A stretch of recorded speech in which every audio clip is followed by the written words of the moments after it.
Madam Mayor, we are ready. Thank you so very much. Thank you. Good afternoon, everyone. It is October 6, 2020, and the time is 5 p.m. And I call to order the Victorville City Council, the Victorville Library Board of Trustees, Southern California Logistics Rail Authority, Southern California Logistics Airport Authority, successor agency to the Victorville Redevelopment Agency, Victorville Joint Powers Financing Authority, Victorville Water District, and the City Housing Assets successor. At this time, may we have roll call, please? Yes. Councilmember Cox, Here. Councilmember Jones, Here. Councilmember Gomez,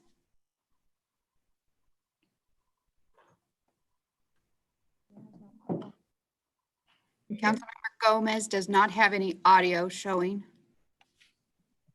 Mayor Pro Tem Ramirez, Here. Mayor Garcia. Here. At this time, I don't know, do we have any public comments for this time? I don't see anything. I don't have anyone raising their hand. So no public comment at this point. Thank you. May we have declaration of closed session items by our city attorney, please?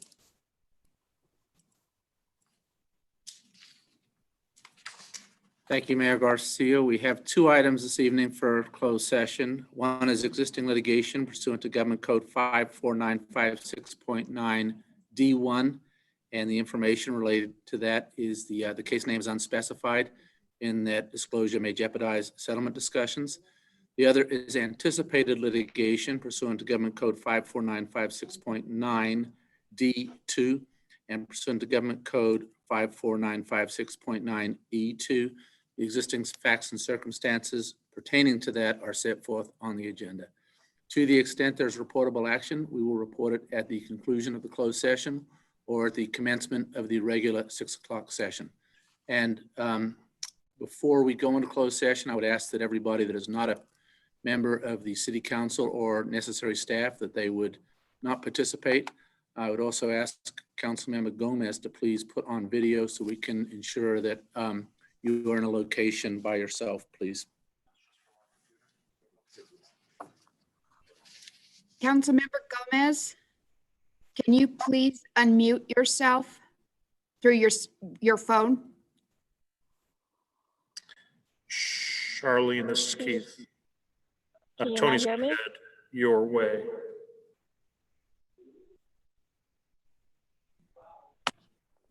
Can you not hear me? What's showing on our screen is probably her login from a computer here, but it appears that she's not in the building. No, because I do have her video and then I have her cell phone number. Okay, she's probably calling from the cell phone, so we'll actually shut down the computer that's logged in for her. Okay. Can you remove?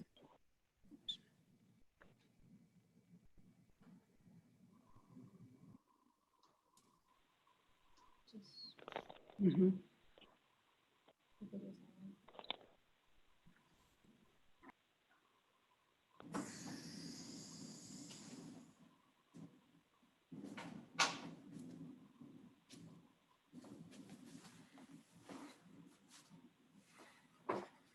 Okay, at this point, Mayor Garcia, if you want us to go into a breakout room, we do not have Councilmember Gomez. Yes, you do, because I'm right here. I'm on the phone. There you are. Okay, Okay, so then we recess to our closed session. yes, we'll be entering a breakout room shortly.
I don't know who that is.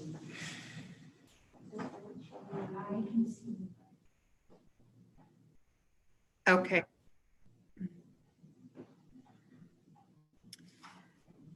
Could ask employee to identify themselves. Who's this? Okay. Someone who's named as employee, can you please identify yourself?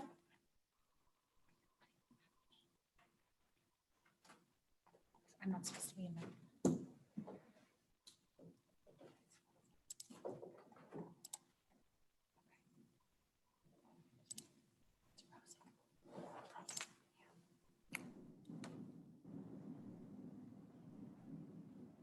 I'm trying to remove an employee from, it's just taking me 1 second.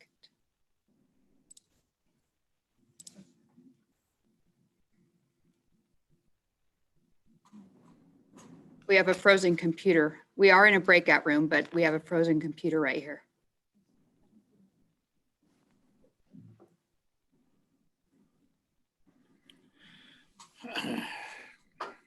And Councilmember Gomez, can you hear us? Yeah, I can hear you guys.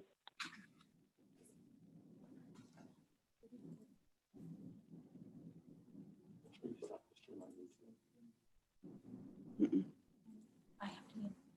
Charlene, what does a frozen computer mean? One is on someplace? It's just the one running the breakout room, it's stuck. So we have IT trying to fix her computer right now. Okay.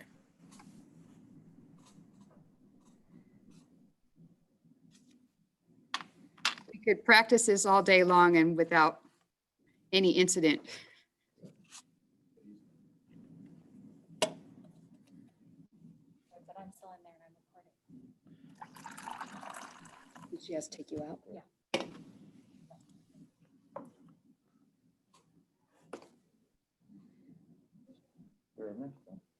Mm-hmm. I'm still in. Yeah, you're in here. I don't want to.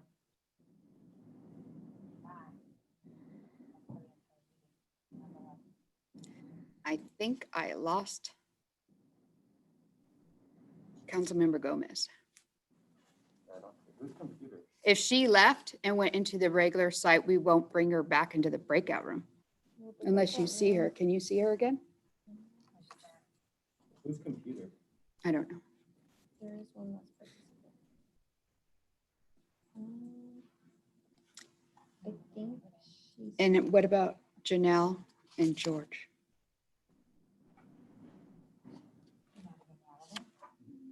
Yeah, I don't see anybody here. They're not there. Yeah. Regardless, we're gonna have to stop the stream. At least. No, because I'm supposed to be in the main room. And I can't Supposed click to- You lost Keith too. Yeah, we're losing, yeah. And they're not showing up. Should on probably her. just put I'm everybody sorry. back and then maybe put everybody back in it. Break out the room again. Yeah, with the right people. Okay, we'll close that room. Can you go down? Okay, we're gonna get out of, we're gonna change breakout rooms. Then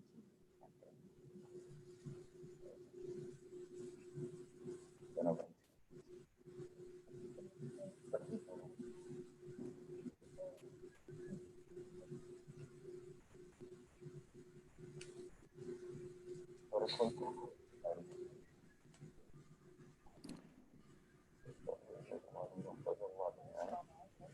Here's George again. Here's Councilmember Gomez.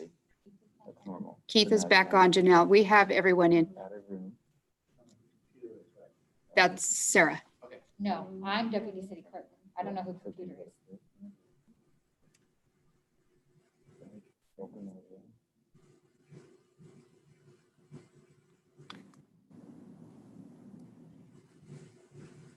I think you lost Blanca again.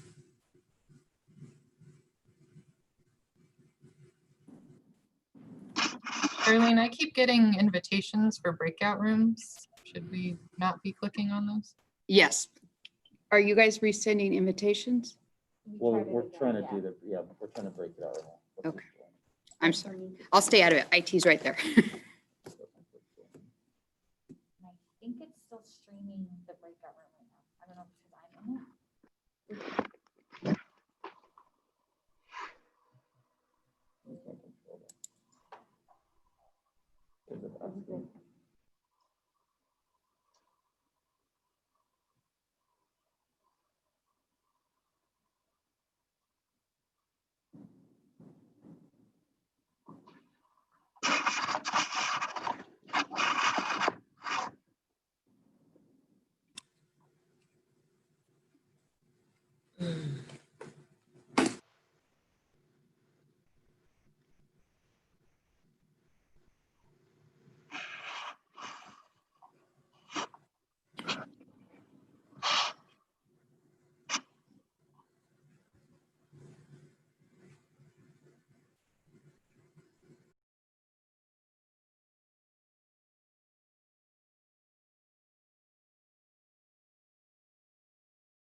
Hey, testing, can you guys hear me? Yes, I can hear you. Great, thanks. My sound working? Yes, I can hear you, Kevin. Hello.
Ms. Gomez in City Hall now, do we know?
Hello.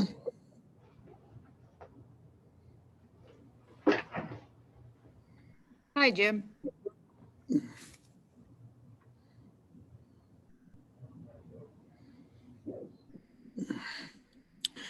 Pastor Dane Davis, how are you? Let me unmute him.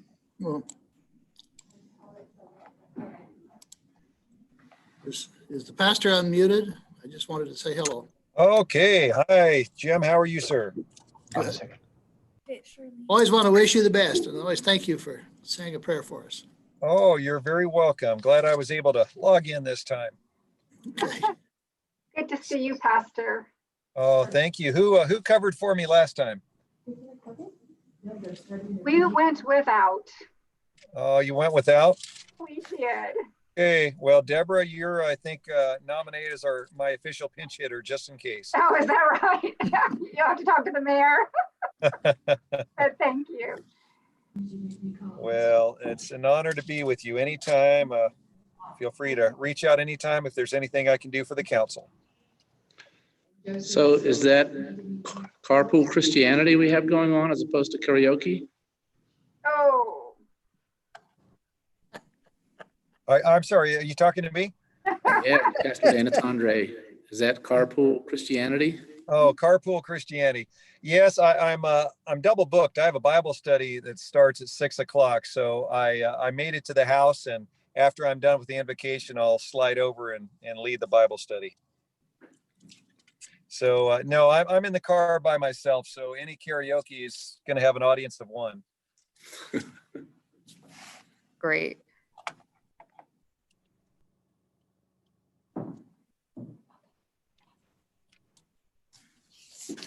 good afternoon, everyone, again. It is now 6 p.m., October 6, 2020. And I call to order the meeting of the Victorville City Council, Victorville Library Board of Trustees, Southern California Logistics Rail Authority, Southern California Logistics Airport Authority, successor agency to the Victorville Redevelopment Agency, Victorville Joint Powers Financing Authority, Victorville Water District, and the City Housing Assets successor. May we have roll call, please?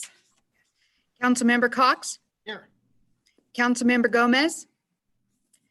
Councilmember Jones? Here. Mayor Pro Tem Ramirez? Here. Mayor Garcia? Here. At this time, may we have closed session items by our city attorney, please?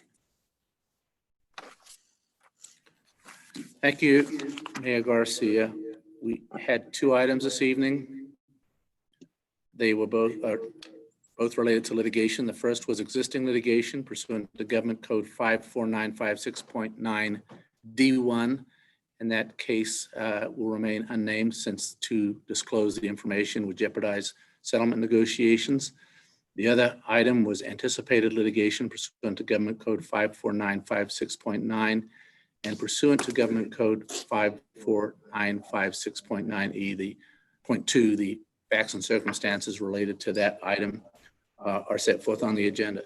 There is reportable action with respect to that item. That item was a dispute that arose in 2017 between the Victor Valley Water Reclamation Authority and Andre, you're echoing a lot. the BVWRA alleged that our diversion of sewer flows to our industrial wastewater treatment plant had caused them financial damage in the order of approximately $8 million. The parties have gone through extensive settlement discussions, including mediation efforts.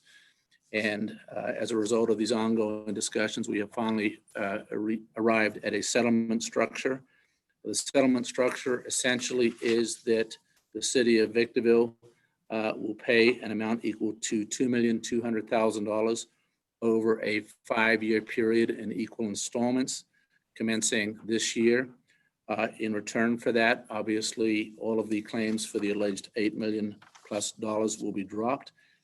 In addition, the city of Victorville will be able to continue to divert its flows to its industrial wastewater treatment plant on an ongoing basis, and that dispute amongst the parties will be fully settled.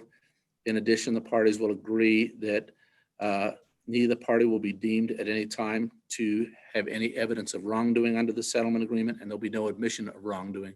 So this is a settlement of the dispute between BVWRA and the city of Victorville. The vote was 4-0, with unfortunately Councilmember Gomez unable to participate because of audio difficulties. So that is the terms of the settlement agreement. There is no other reportable action at this time. Thank you. Thank you very much. You want to mute? At this time, our invocation will be by Pastor Dane Davis of Impact Christian Church. And then the Pledge of Allegiance will be led by Police Chief Rick Bessinger. Thank you very much, Mayor Garcia and City Council. Our secretary at the church shared this wonderful passage today that I think is appropriate for us this evening. It's from Colossians 3. It says, whatever you do, work at it with all your heart as working for the Lord, not for men.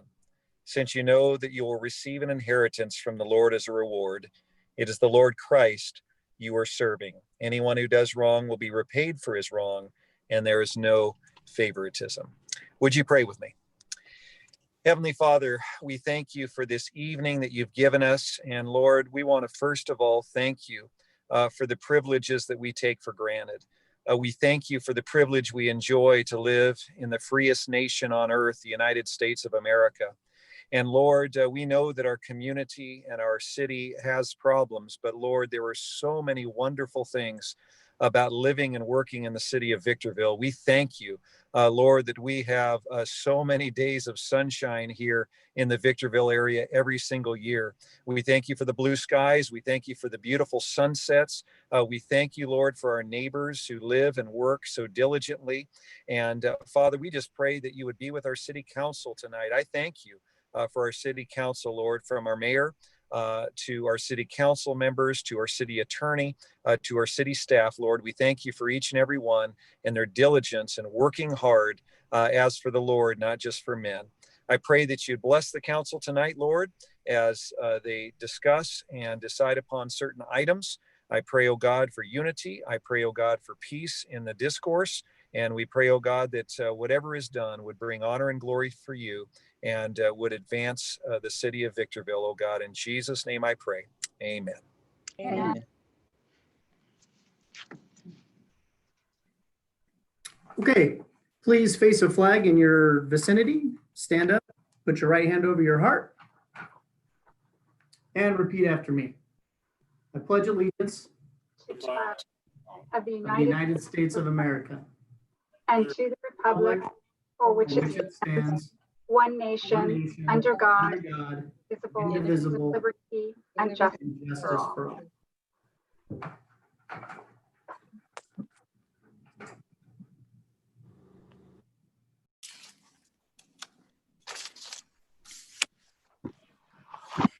At this time, Madam Clerk, will you please present the agenda and revisions to the agenda, please? Tonight's council meeting is being held virtually on Zoom due to safety concerns related to COVID-19 and to reduce exposure for our community members, city employees, and council members. Our virtual meetings are being conducted in accordance with the Brown Act and special provisions enacted during the coronavirus pandemic. We will continue to hold our council meetings virtually until further notice. We invite members of the public to participate in our meetings via Zoom in order to offer public comment during tonight's meeting. Use the raise your hand feature on Zoom when instructed to do so. When it is your turn to speak, you will be unmuted and allotted up to 3 minutes for your comments. Members of the public are reminded when speaking on a specific agenda item, comments should be limited to that topic. To the extent you want to discuss other issues relevant to the city, those comments should be reserved for public comment section. If you end your comments prior to the 3-minute allotment, you waive the right to speak any remaining time on that item. For future council meetings, you may also submit public comment via email. Your email must be received no later than 4 p.m. the day of our council meeting. If you don't wish to participate in public comment, you can view our meetings on YouTube. Thank you, Madam Mayor. That's all I have. Thank you. Thank you very much. At this time, if there is an item on the agenda that may be a conflict of interest to any council member or board member, it should be identified at this time. Do we have anyone that has an item that may be of conflict? No? Okay, very good. Then we move on to public hearings then. We have one item, item number 1, something that has been brought before council many times, and we have waited for this one here. Traffic signal at Mariposa Road and Yates Road. Madam Clerk, please read the recommendation. That the Honorable City Council approve the notice of exemption and award a construction contract to PTM General Engineering Services in the amount of $418,549 for the traffic signal at Mariposa Road and Yates Road project. Thank you. Thank you very much. At this time, council members, if you have any questions, you have 3 minutes. I will start with Ms. Jones, I have none. Thank you, Madam Mayor. Mr. Cox, Questions, thank you. Ms. Ramirez, No, thank you. Ms. Gomez. Yes, I have questions. Before I do, I want you to know that the public is having difficulty joining the meeting. I'm trying to join from my laptop and I'm not able to join. The question that I have in regards to the public hearing is as follows. So what municipal code specifically govern the approval of notice of exemptions?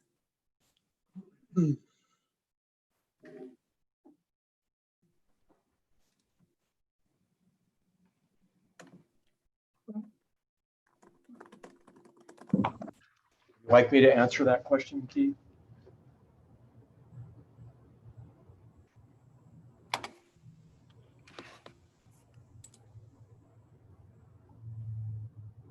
I can hear Brian, I can't hear Keith, so since I can hear Mr. Gangler, can he answer the question?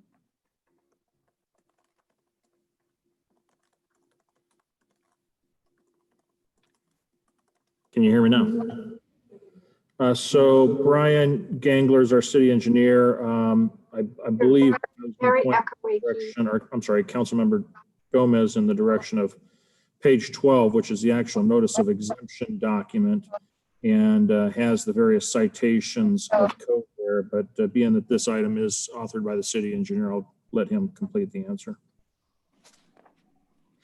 I'm not aware of a specific city code that relates to a notice of exemption. There may be, but I do know that it is designated in CEQA, the California Environmental Quality Act, and there are certain categorical exemptions for different types of projects.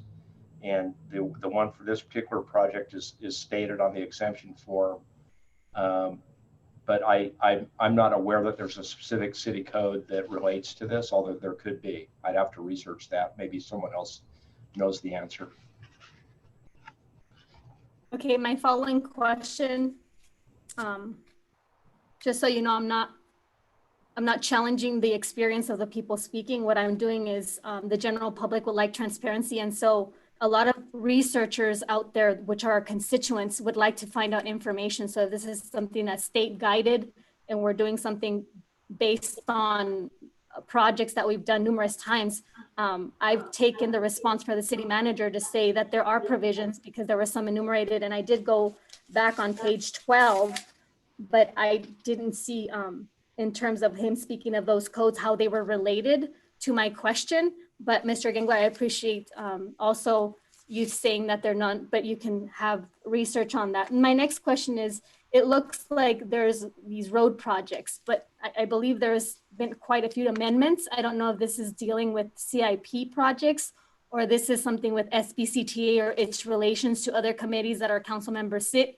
My question is, what other committees in relation to this particular item are coming in as part of fiscal economical ways of funding our projects road that we have today on our public hearing? Madam Mayor and members of the council, this item is being brought to you really under your specific authority. You'd likely first saw mention of this in the city's capital improvement program. It's something that we've included probably for a couple of years now, and you've actually participated in the budgeting of funds from two separate funding sources. Your role in overseeing the street lighting assessment district for the city of Victorville, along with our distribution of Measure I funds from SBCTA. Okay, my final question is, so we have two organizations providing fiscal sources, which is one, the city of Victorville, and the second one is SBCTA. No other committees or any other institutions are involved with the fiscal aspect of this project? No. Thank you. No further questions. Questions?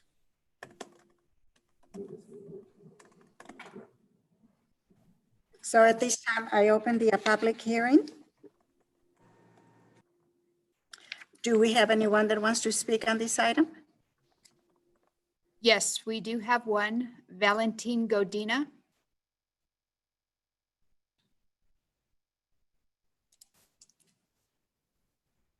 Can you hear me? Yes, I hear Valentin. you. I'd like to say thank you for the city council for moving so fast on putting up a light at Yates and Amargosa. I'd like to know how this procedure came about since Old Town has been asking for lights. And I know that Luna and Mesa had many accidents and many people coming in demanding something be done about the traffic. How does this system work? How come some places get lights with only 2 meetings and other places like Old Town have to wait over 20 years to even be considered? And one last question. As a member of the public, how do I become a co-host as one of your other members, initials MM? Is there a fee that one has to pay to become a co-host? We're off the subject now. No, we're not.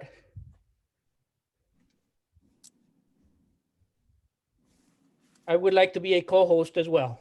I am a member of the community. Please make me a co-host and include me as a resident like you do the other residents. Would somebody explain what he's talking about? Madam Mayor and members of the council, I guess to the latter part of Mr. Godina's comment, wanting to be a co-host, it's not something the public can have access to. It's something more so administrative in nature. It's a right given to those of us that are helping put on this video conferencing. So it's more of an internal administrative component. And you'll see the co-host reference by some of the names is probably where Mr. Godina is picking that up.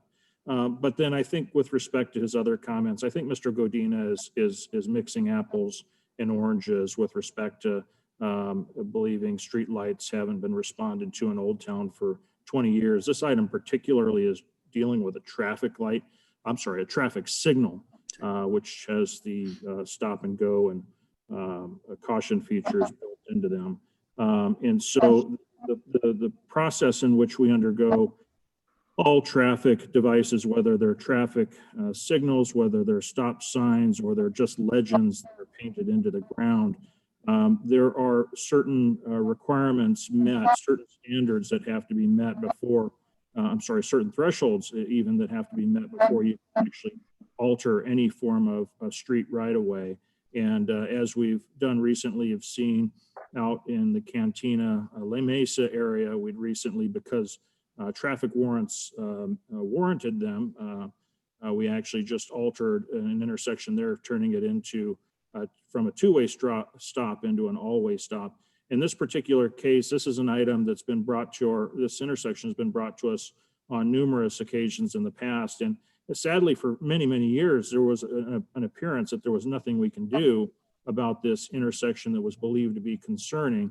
However, until such a time, and we did traffic studies, traffic surveys annually at this intersection, and at the time in which traffic warrants were met, whether it was volume of traffic, which is one of the most typical measures to justify altering an intersection. In this particular case, finally, traffic warrants were met to justify us planning for the installation of a traffic signal. And I think in this particular case, it feels like a couple of years. I could be corrected if I'm wrong by our city engineer, Brian Gangler. But this is more so, that was more so the process, and that is the process that we go through before finally deciding to install a traffic signal. I think finally, once it meets warrants and we start planning for it, there's typically a design feature that goes into the intersection. There's a financial planning that goes into it, which is when we include it into the capital improvement program. And then, of course, once it gets to the year in which the capital improvement item is to be built, then there's the budgeting component, which is council also participates in appropriating the funds. Relating that to the Old Town, again, that's an apples and oranges comparison, but Mr. Godina was speaking to streetlights in Old Town, and notwithstanding the comment that nothing's been done there in 20 years. I believe that's a fairly inaccurate statement in the sense that this council has been most directly involved over the past couple of years in helping facilitate many streetlights throughout that Old Town region.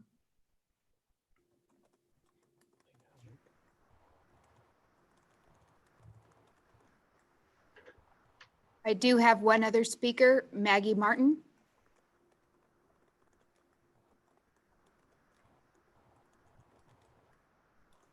Can you hear me? Yes. Hi.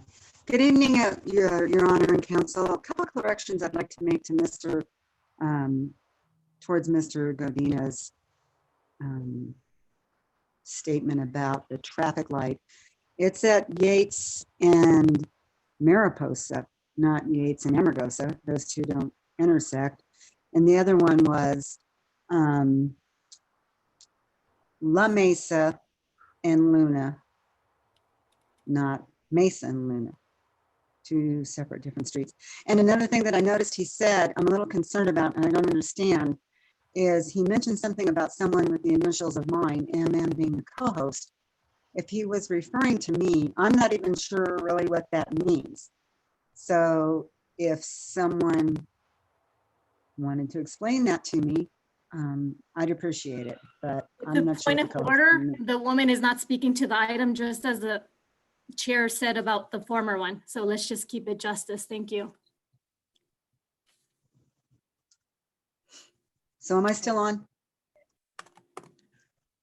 Yes. Okay, so that was it. Thank you. And so thank you very much, Ms. Gomez, for your correction. That's it. Those are all the speakers I have, Madam Mayor. Thank you very much. We will move on. I close the public hearing. And at this time, I request a motion and a second for item number 1.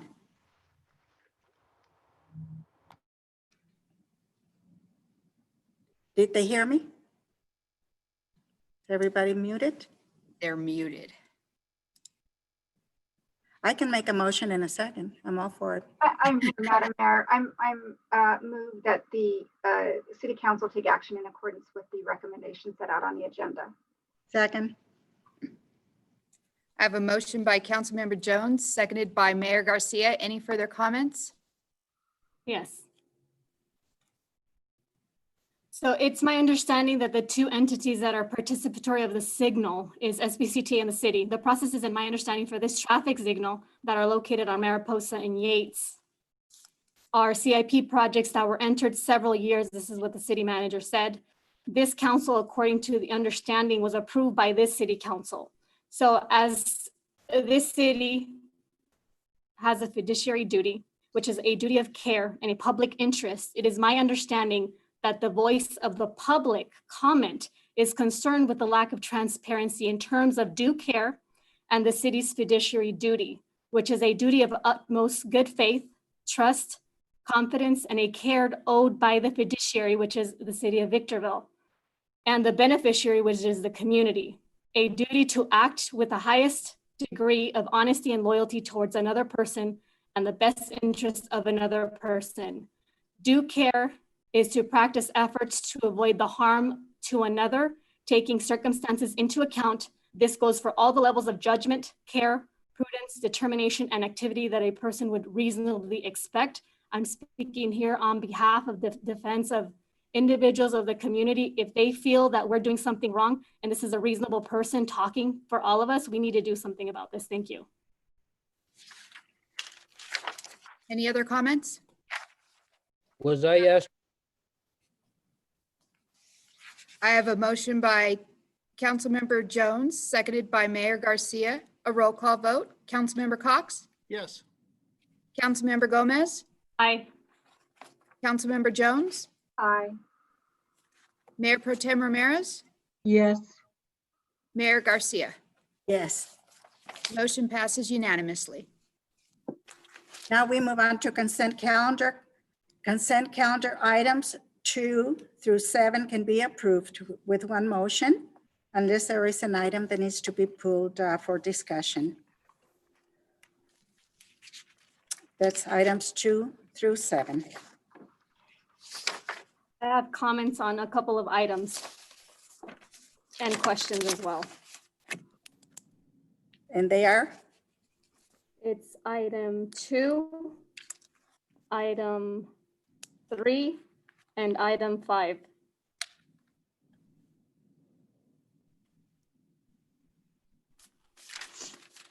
Go ahead with your question.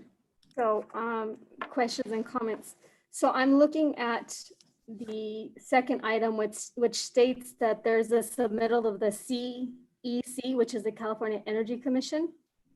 And I was wondering, since it deals with VMIS, I would like to see more workshops at least once a year.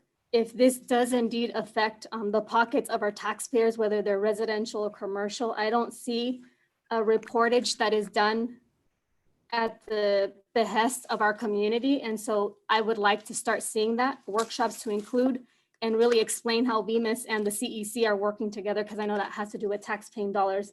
The next one is ALMAD block wall repairs at the various locations. I noticed that we have repairs at ALMADs 1 and 6.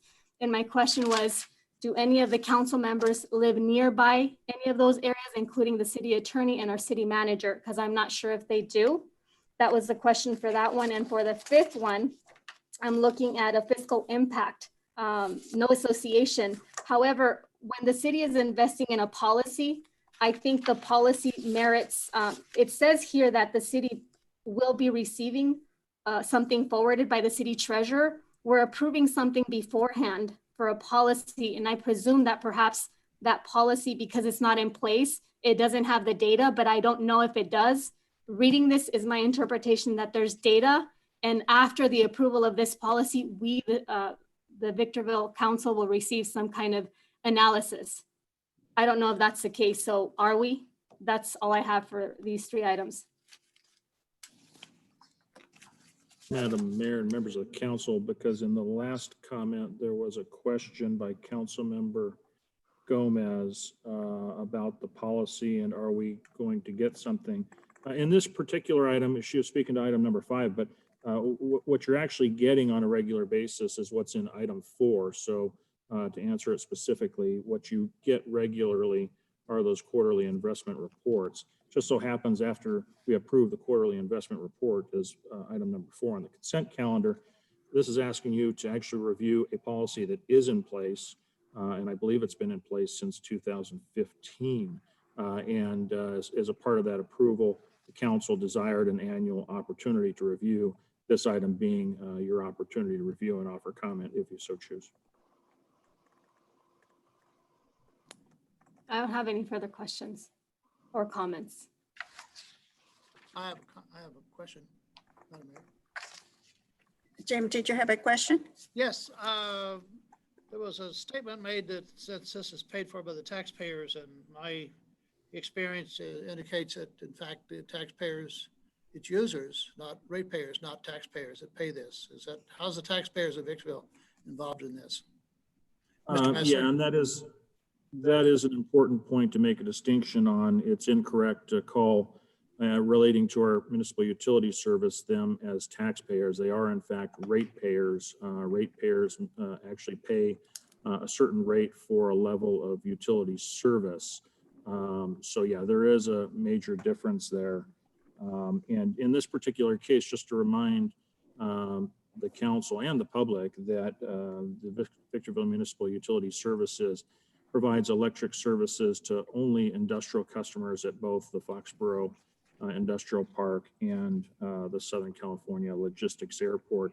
And its relationship to the CEC is that the CEC is a regulatory body that the VMIS has to report to. So in this particular case, all that item is particularly dealing with is actually reporting the source of the electricity procured by VMIS that it ultimately sells to its ratepayers.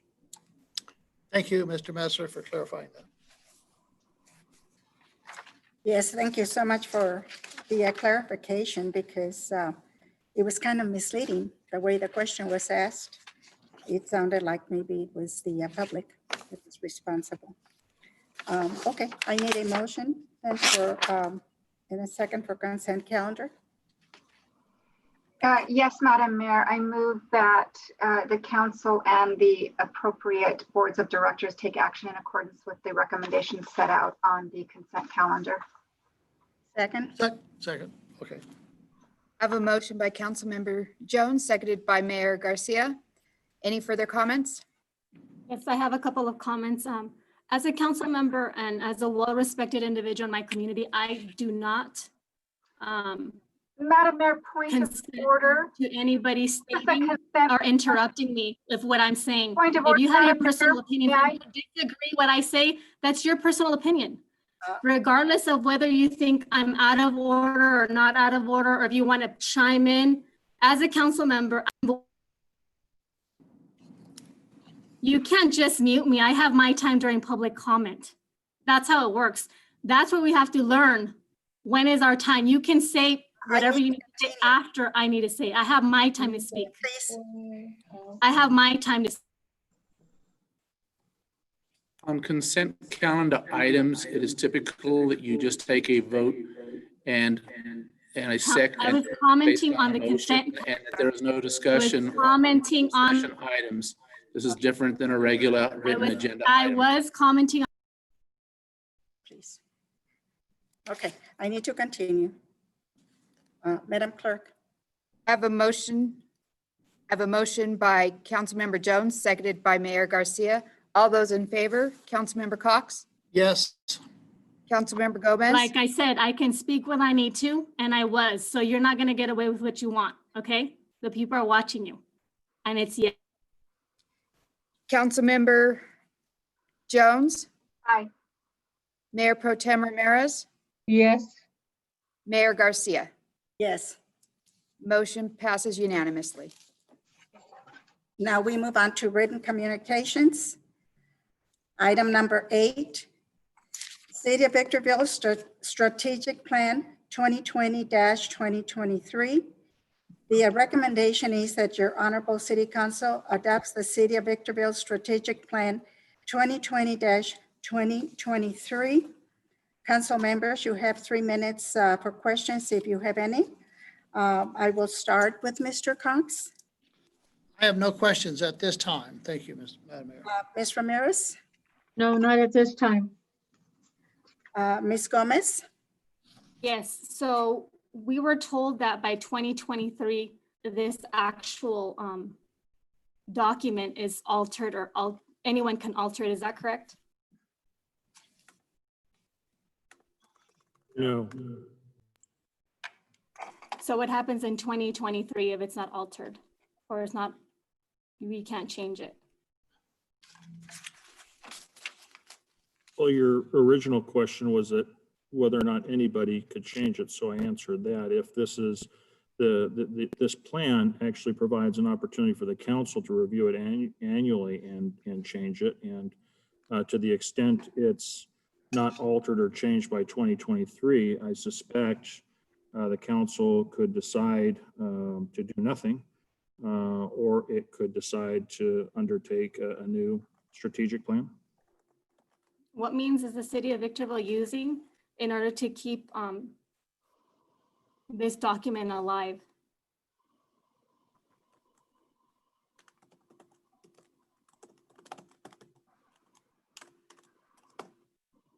Well, I think it starts with your action tonight. If accepted and approved, then this effectively becomes a guidance document by the council, and it'll be something that we use to actually guide us forward. And as we undertake items of the city, including planning for programs and projects, we'll likely ask the question as to whether or not what we're doing over the course of the next few years, is it consistent in meeting with this strategic plan.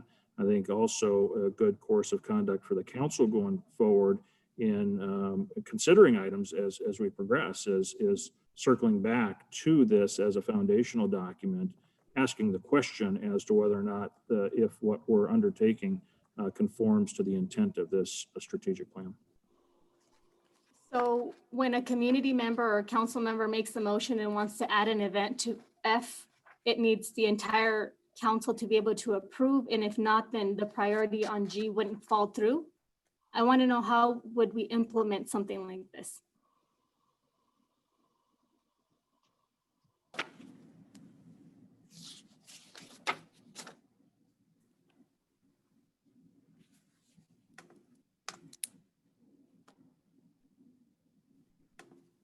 I'm not sure, your question is very clear to me.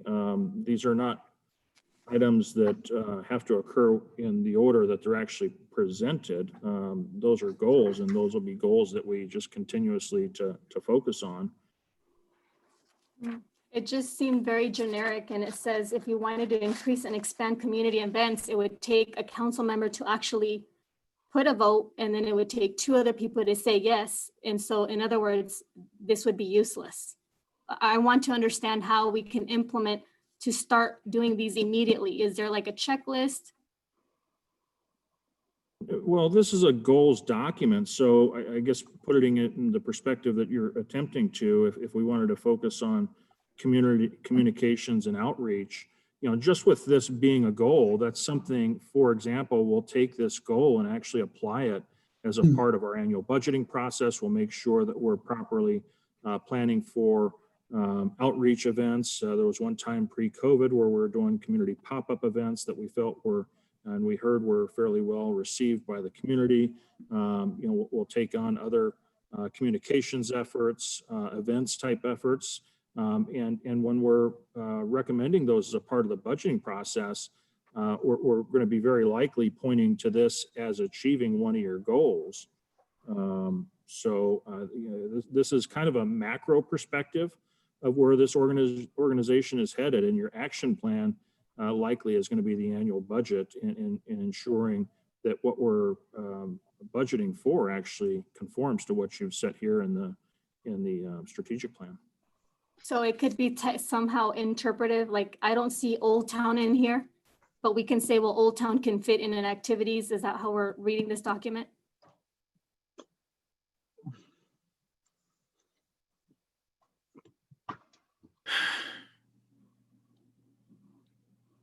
Flipping through it, I thought Old Town was specifically called out in there. Oh, that's okay.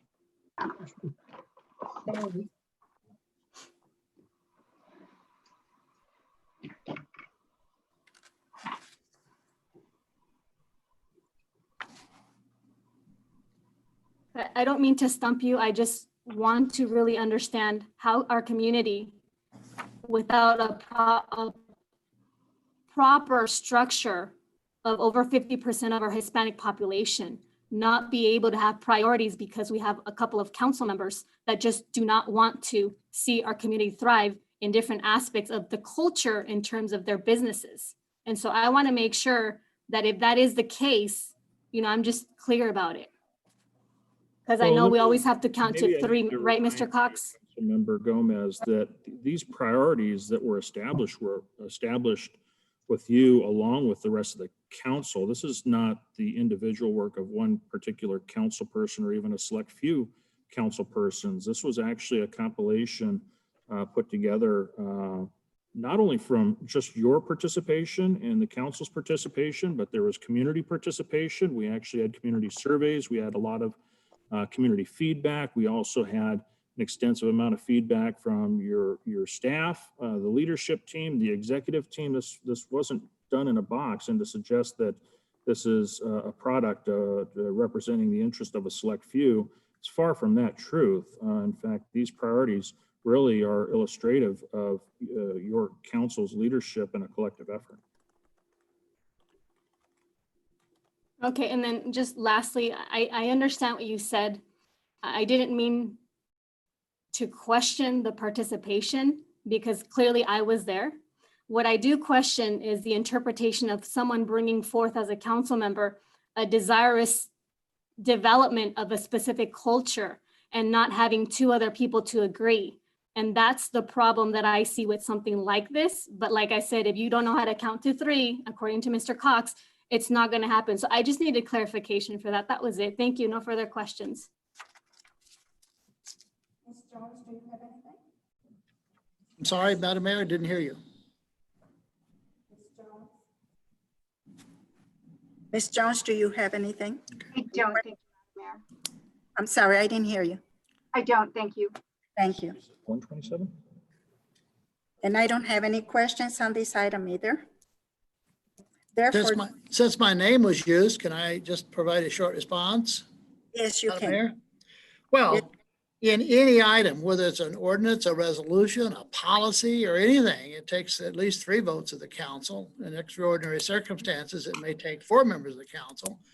Clearly, our form of government that we have is to ensure that one person of the council can't change things against the majority wish of the whole council.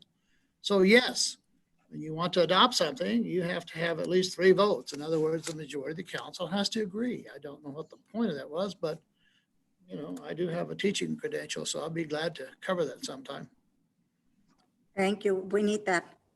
Madam Mayor, if I Yes. might, just to finish up on the thought that I couldn't complete when Councilmember Gomez was asking questions, there was reference to Old Town and perhaps an assertion that we did not consider it and that Old Town should be interpreted perhaps from another goal. But if you refer to what is my page 133, it's actually Goal C called Community and Economic Development.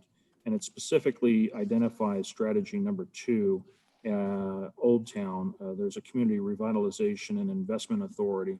And that's one of probably the most critical things for us to put in place. We've actually started the effort of procuring a consultant to help us form that community revitalization and investment authority. But that effectively is the money mechanism that will actually help generate the additional revenue necessary to actually undertake a lot of that redevelopment that I think the public is demanding in Old Town. So it's certainly been a focus of this strategic plan, and because I couldn't flip to it right away, but I have had help finding it, it is clearly identified and called out in your strategic plan.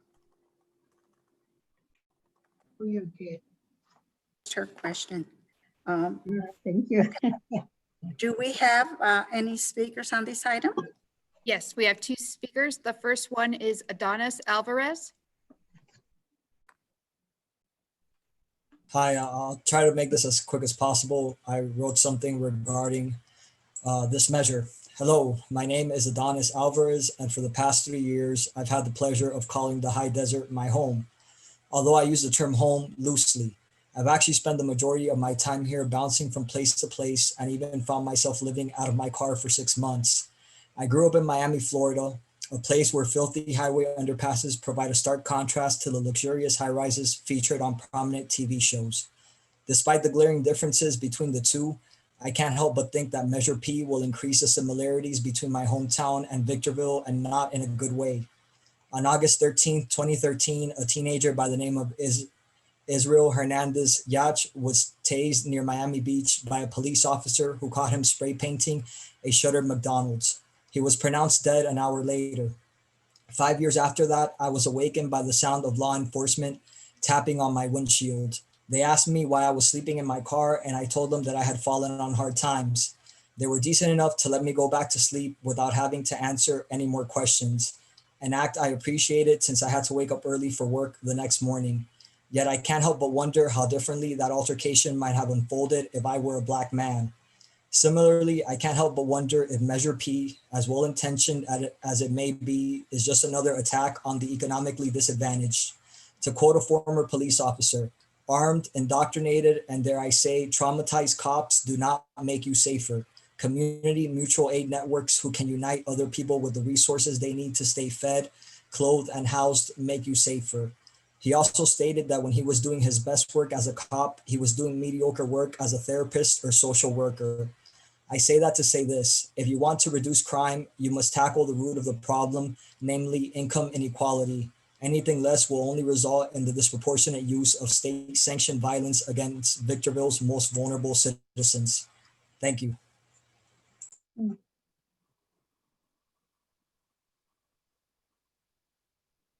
Then the next speaker I have is Angel. And Angel, we are on item number 8, the strategic plan.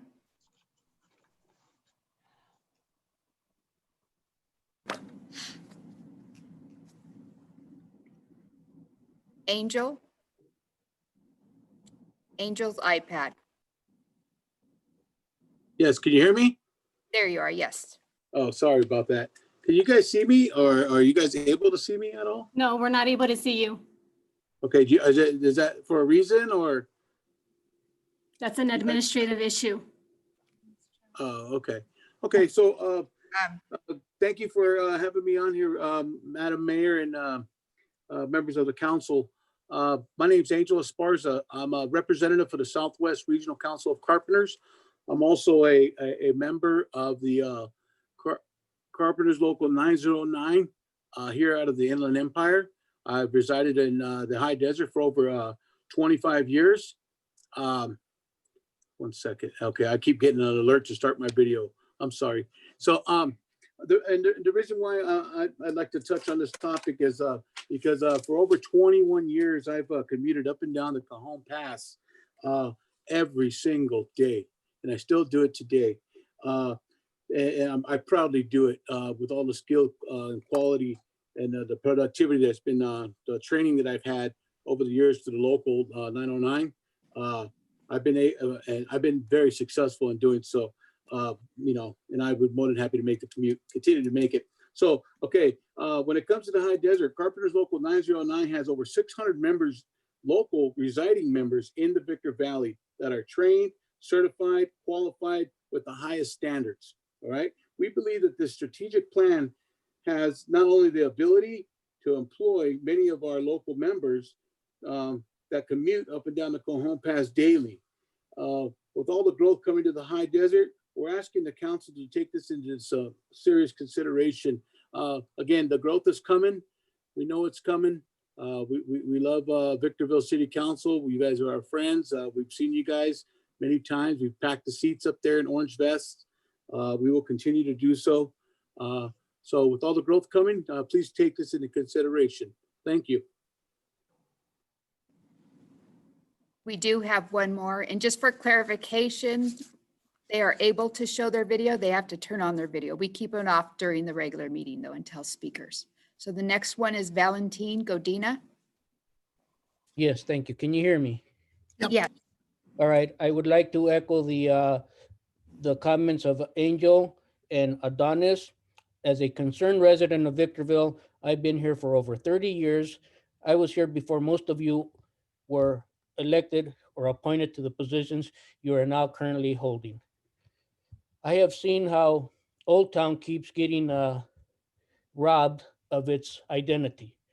I was here when the Fall Festival was not the Fall Festival. It was the Spice of Life held in Old Town with 2 stages under the leadership of then Mayor Rudy Cabrales and support of a current mayor now that for some reason has forgotten that she told everybody she was born in Old Town, but her votes and her actions seem to contradict everything that she tells the public. With this said, how much more are we going to be ignoring Old Town and just playing it off and going round and round? Old Town has been calling for a street parking, for street lights, and all we get is, yes, it's going to happen, but it's still not happening. Our library keeps getting, the library funds keep getting raided and going into public general funds. How do we know that Proposition P is actually going to do anything for the library? Because there's nothing in there that specifies it's going to do something for the library. Everything Proposition P says is for police services. We need community service. We need to stop putting Band-Aids on the problem our community has. We need major surgery. We don't need Band-Aids. This problem with the budget is not something that just came out of the blues. If you have been doing your job, you had been seeing it coming and you knew it was coming, that you have no ability to fix it and you want me to not feed my family, to pay taxes, that is incredible on your part and a mismanagement on your part. I cannot ask my boss to give me a raise because my car broke down. How can you ask us to give you more taxes when we don't have jobs, when we are in a COVID crisis? Do you not have a heart? Do you not have feelings? Can you not see what's going on in our community?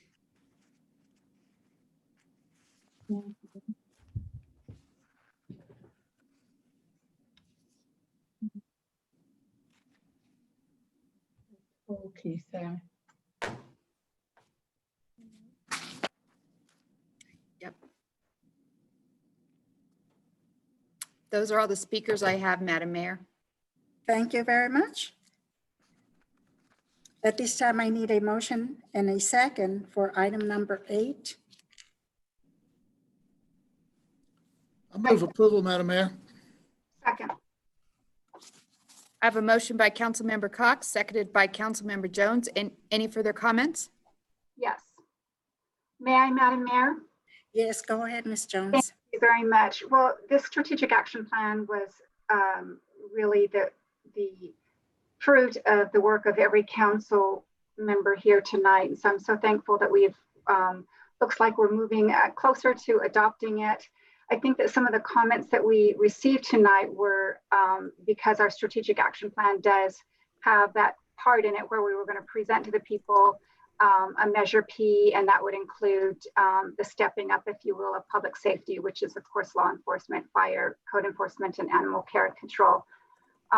Very good comments. I love the fact, though, that on this is really the decision of the people, and that's why it's on the ballot. The decision about what our community look like is going to be up to the people.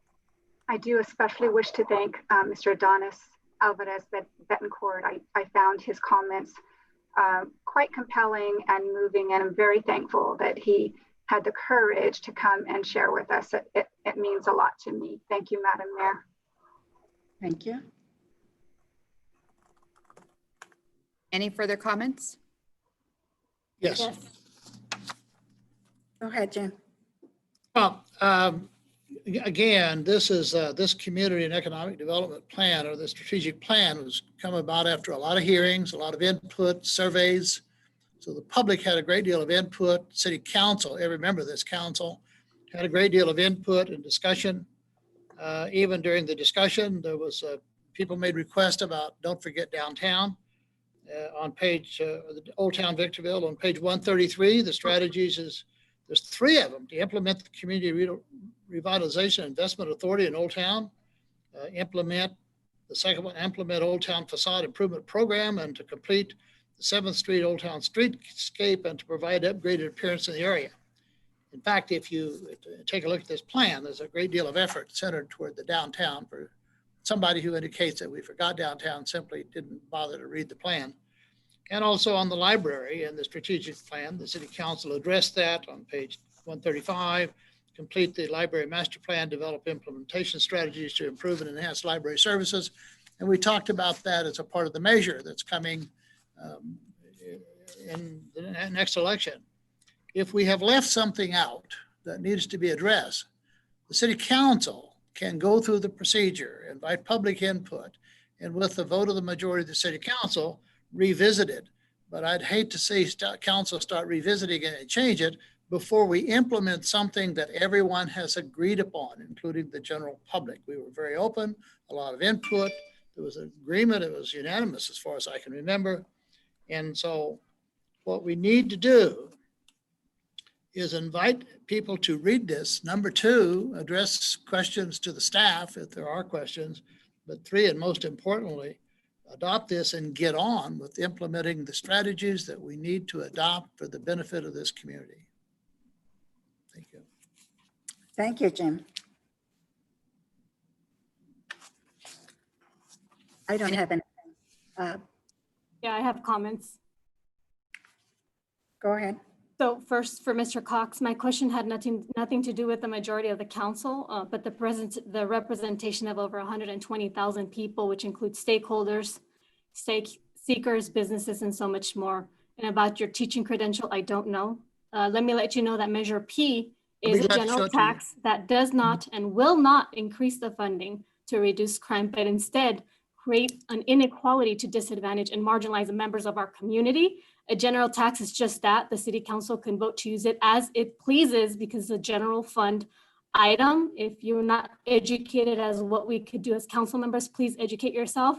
And thank you. Yes, and I do appreciate Mr. Adonis also. He is very smart in talking about this And it's very unfortunate that we use the words of the public to say we appreciate, and sometimes it's just a backhanded compliment, which I do see a lot in this council. And also from Mr. Angel Esparza, the city staff is under supervision of the city manager. They have discretionary powers to decide to allow the public to show their face. And all they show is images and still frozen text. I've had several constituents who had at one point used their camera and no longer are able to because the city does not give them the access. So any explanation you get from the city is very different from what I'm giving you. And that's because I sit down with constituents who want to show their face and they're not allowed to. So I'm sorry that you got a different interpretation, but I'm telling you what I've experienced with constituents sitting right next to me. And it's unfortunate that you got to have two different ways of seeing perspectives, because like you wanted to show your face, but you couldn't. And my apologies, but that's what I've seen. Thank you. Ms. Ramirez, did you have anything? No, not at this time. So I have a motion by Councilmember Cox, seconded by Councilmember Jones. Roll call vote, Councilmember Cox, Yes. Councilmember Gomez, Aye. Councilmember Jones, Aye. Mayor Pro Tem Ramirez, Yes. Mayor Garcia. Yes. Motion passes unanimously. Now we move on to item number 9, purchase of a Total Groundmaster 5,900 mower. Madam Clerk, please read the recommendation. That the Honorable Victorville City Council approve the purchase of demonstration model Toro Grandmaster 5900 mower in the amount of $92,945.66 under the Sourcewell contract number 062117-TTC.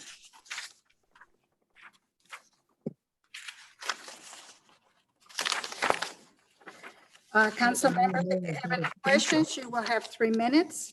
I will start with Ms. Ramirez. Do you have anything? No, I don't. Thank you. Ms. Jones, No, thank you, Madam Mayor. Ms. Gomez? Yes. How does the cooperative purchasing agreement bypass the desire to put it out to bid?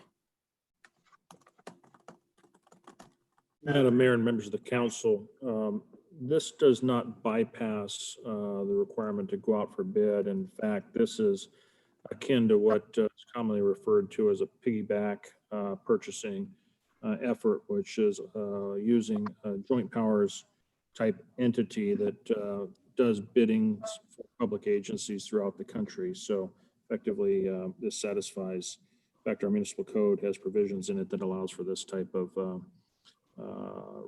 dependency or requirement for bidding. So if this is a piggyback purchase on a firmer purchase, how does it not bypass the bidding process? Are you saying that you still went through the selection process of placing out a bid and they call it a piggyback? Would you please explain?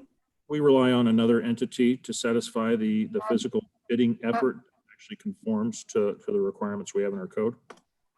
Okay, so is this a piggyback or did you put it out for bidding? Because the way I understand piggyback is you don't put it out for bid because we already have a equitable purchase and it's just going to use it. A bid means you're going to take it out and fly it out for anyone to come grab it. And they're two different things. Would you tell me how they concert and become one? Because I'm not understanding that. It's just for my clarification. Madam Mayor, I think I explained it as well as I could, but the expert on procurement for the city of Victorville now is our finance director, Mr. Bobby McGee. Perhaps he can explain it a little bit differently for Councilmember Gomez. Yes, thank you, and good evening, Madam Mayor and members of the council. Yes, this does satisfy the competitive bidding requirements. Now, the city itself does not put out the bid. The bid is in conformance with the city's requirements that is done by another agency. And there is a provision within that bidding process for the city of Victorville to use that contract to make this purchase. So essentially, yes, this was competitively procured, although it was done by another agency. So what does the term piggyback mean then? So piggybacking is literally using another agency's contract. Okay, so the next question is, what department will primarily be using this item? This is identified on page 145 in the background. It's identifying the Parks Division of the Public Works Department. So the Parks Division is the only entity in the city of Victorville that will be using this. There's no loans or anywhere else that we have contracts with other cities to use our tools. Not that I'm aware of. This would be purchased for the primary purpose of satisfying our needs at our local parks to cut the grass. I'm not sure if there's other facilities. There probably are other city facilities that it'll be used for as well, but it's used for our primary purposes. We don't have any contracts that I'm aware of with other agencies to perform services for them.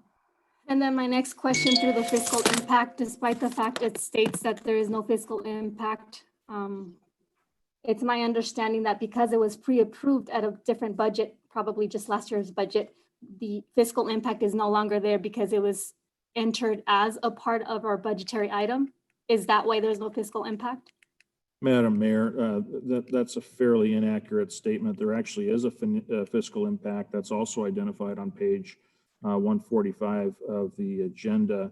Particularly, this item is identifying a fiscal impact of $92,945.66. Okay, so the action will result in an expenditure of such from budgeted parks funds. The budget account specific to the purchase is listed below. So there is nothing there that says, yes, there is an impact. No, there isn't an impact. So in order for you to have recalculated and stated that I was fairly inaccurate, if you use the context of my voice, is because I wasn't sure if there was indeed or wasn't a fiscal impact, because there is no yes or no. I've seen several of these images in front of me that say no fiscal impact, and they'll have a dollar bill attached to it. But since this one had no yes or no, and it still had a budgetary item, I was presuming that there is no fiscal impact because it was pre-budgeted. But you're saying that this item was not budgeted? Madam Mayor and members of the council, I'll read verbatim under the fiscal impact section of the staff report on page 145. The very introductory part of that says this action will result in the expenditure of $92,945. That is identifying the fiscal impact, and it's identifying an account number, which means it's a budgeted expense. Okay, so I read the same thing, but absolutely do not have the same interpretation that you have. So I appreciate, because asking questions is not merely for myself, but it's for a lot of the constituents who do not understand your personal interpretation in 20 years that comes with writing these documents. So I thank you for that clarification. If it comes again, please know that I'm not challenging the way you speak. It's just we don't think alike. We think very different. I don't have 20 years in your seat, so I appreciate that you can educate me in things of these matters. I have no further questions. Have anything?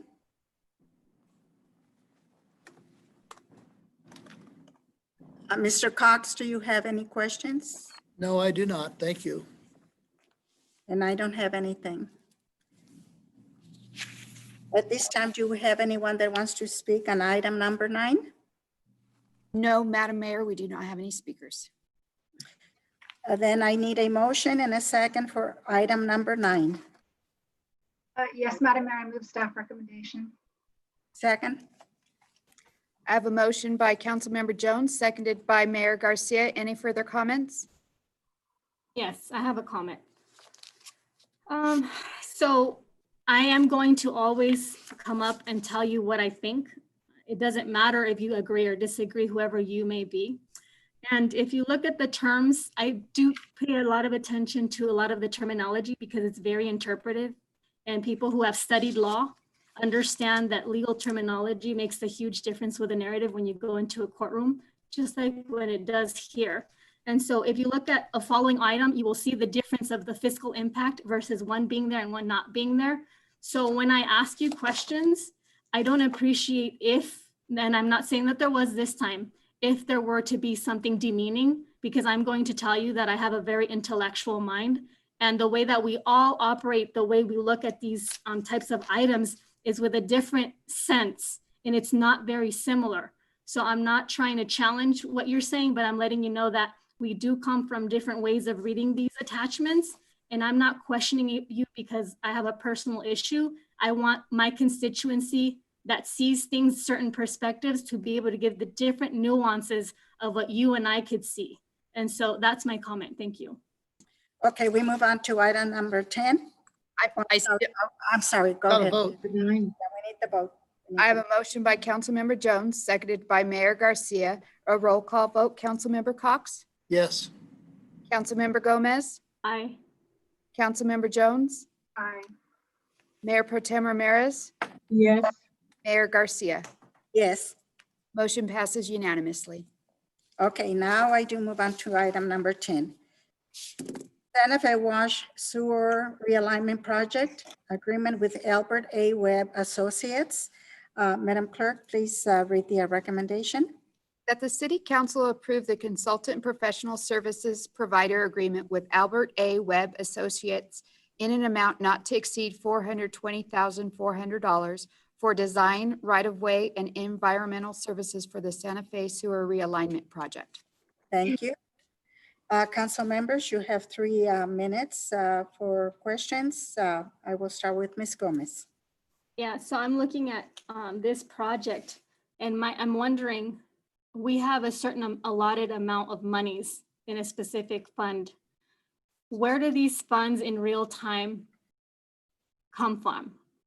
Can you give me an exact example of one item in terms of funding this particular item? Madam Mayor and members of the council, on page 173 of the agenda, that's the very first page of this staff item. In the section entitled Fiscal Impact, it identifies fund number 425 and calls that sewer fund. So I'd answer in real time, the money comes from that particular fund, as that is the fund that has a budget approved by this council for this item and for this money. So let me re-ask the question in a different manner. The question that I have is, what dollar in transaction is withdrawn from what entity in order to fill the pocket of Fund 425?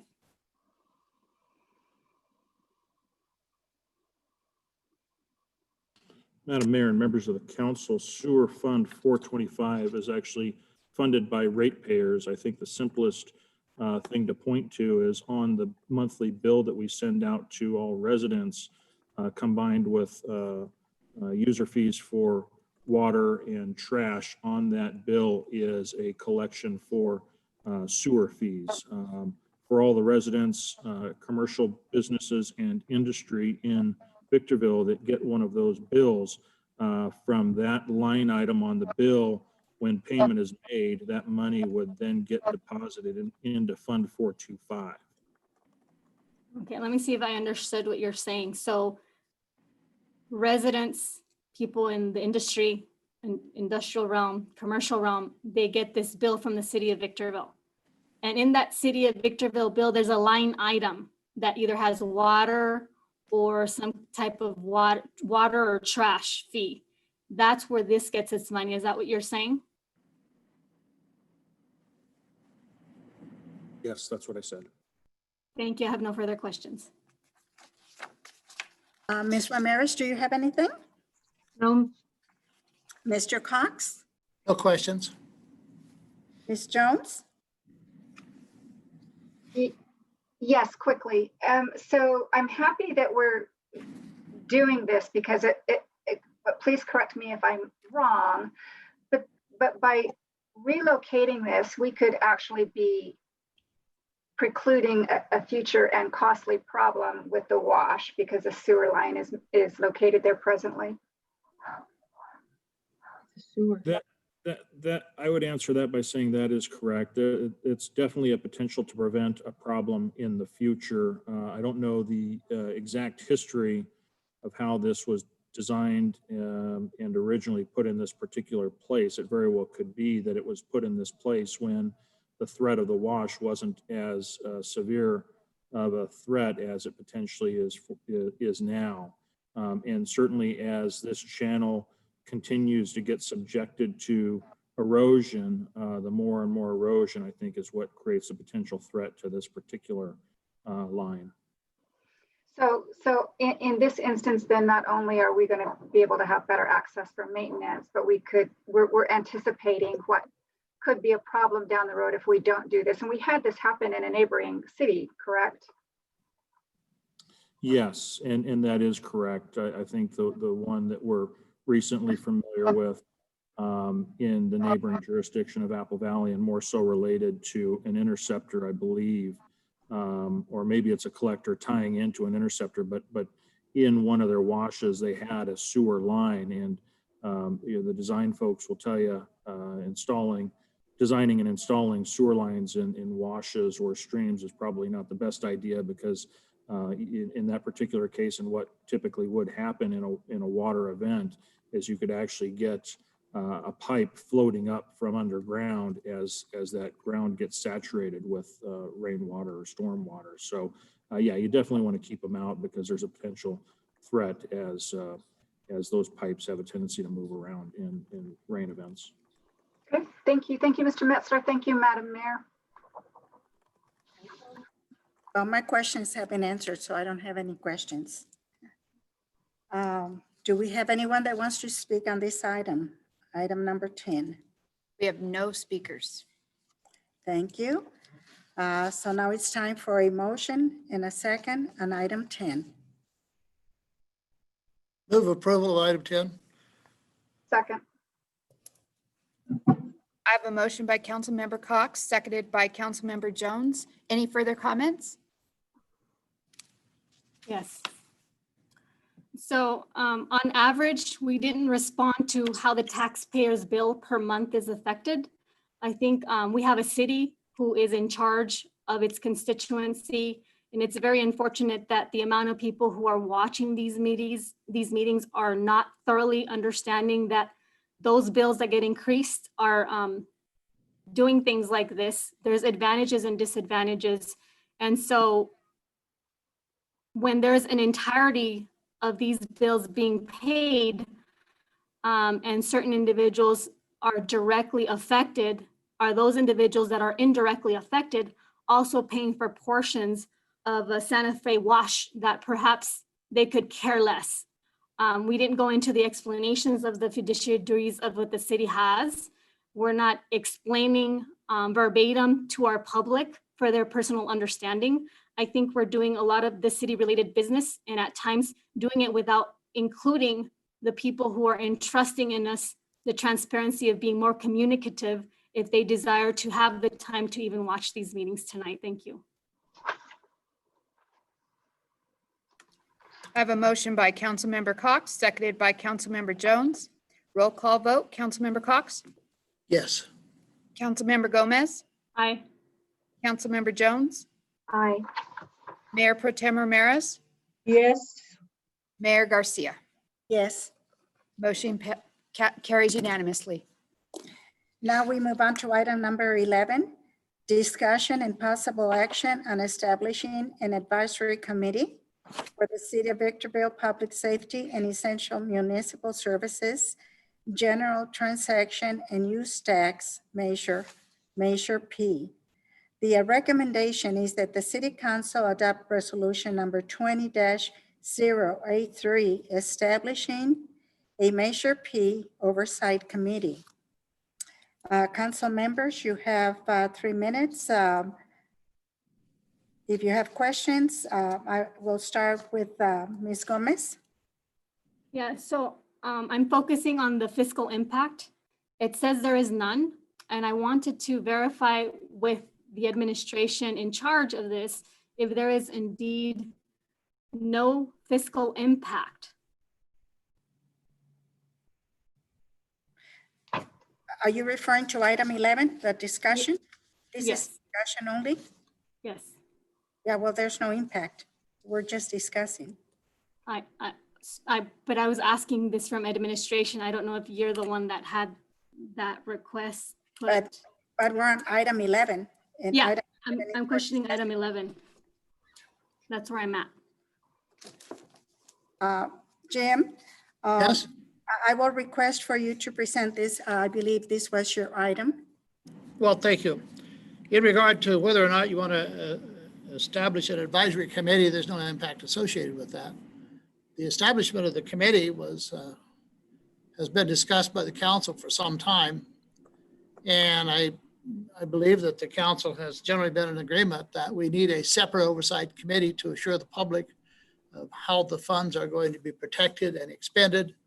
There are going to be those individuals who don't believe in this measure that will come up with reasons to tell people they should vote against it on the basis that the monies will go into the general fund and the city council can spend it however they want to. Keep in mind, however, when this was 2 years ago, a special election, so that funds were restricted by law and you could not use it for any other purpose except what was stated in the ballot measure. People who were against it went about telling people that the city council refused to say how it's going to be expended and wouldn't tell the public how it's expended, it wasn't protected. An absolute lie, but it didn't stop people who oppose it to put that information out there. So we know that in other cities and previously when cities had these kind of things on the ballot, they established a separate committee that was composed of members from the community, upstanding, trusted individuals who would at least have the oversight to look at the funds coming in, provide an annual report or sooner, and advise the public continually the money coming in and how it was to be expended, to assure the public that the money is to be expended exactly as the council said, and that at any time the city council even tried to expend it for something differently, that committee would have the responsibility of notifying the public that the city council was letting them down. And of course, the whole idea is to set up a second party independent of the city of community members that will constantly be an advisor and have oversight on the funds. I think that for all those individuals who are going to tell fibs during this election, this is an assurance to all the people, whether you're for or against it, that the funds will be expended for what the city council has intended and what the public expects. That's good. Thank you, Jim.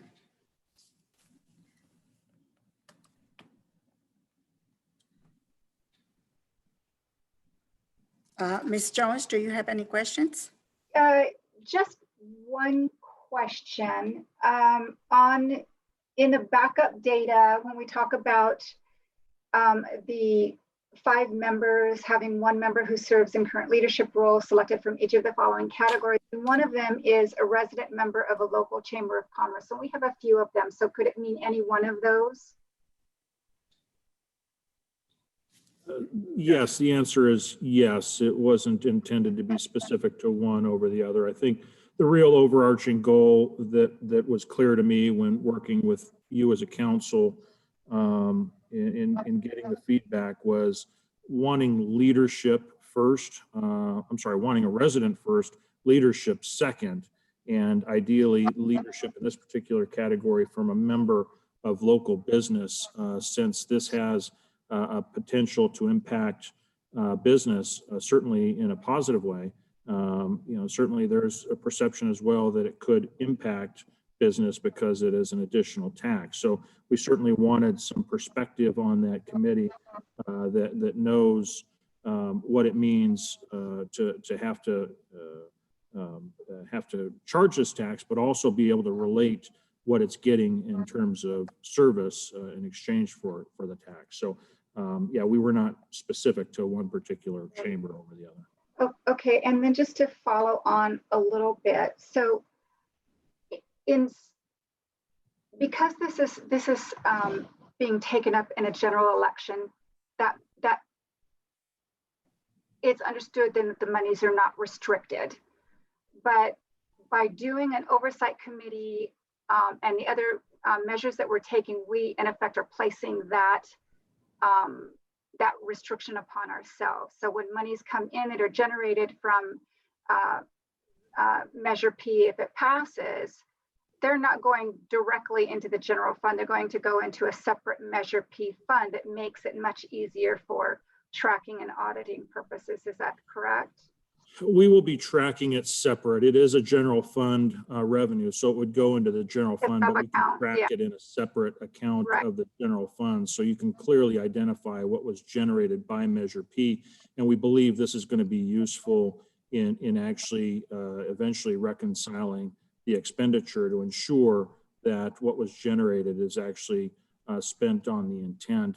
And let me speak on the intent for 2 seconds. And despite the comment that we do hear out there, and I think I would characterize it as rhetoric more than anything. I hate to put it that way, but when there are comments out there to say it's a general tax and can be spent on anything, and there's no guarantee that it's going to be spent on perhaps public safety, as what I think a lot of people believe it's going to be spent on. One of the things that I am impressed with this council on is it's done everything it possibly can to actually put in motion what the intent of this expenditure is. When you look at, for example, in the previous item number 8, the strategic plan, you're actually casting a vision as to how you intend to spend some of this money. In fact, you specifically identify pursuing a Measure P type measure to actually execute on some of your goals. I would say that if you don't have a Measure P, it's going to be hard to achieve some of those goals that you just approved in item number 8. And then secondly, with respect to this oversight committee, this oversight committee is being put in place where I see the role of it serving in 2 capacities, one pre-budget and one post-audit.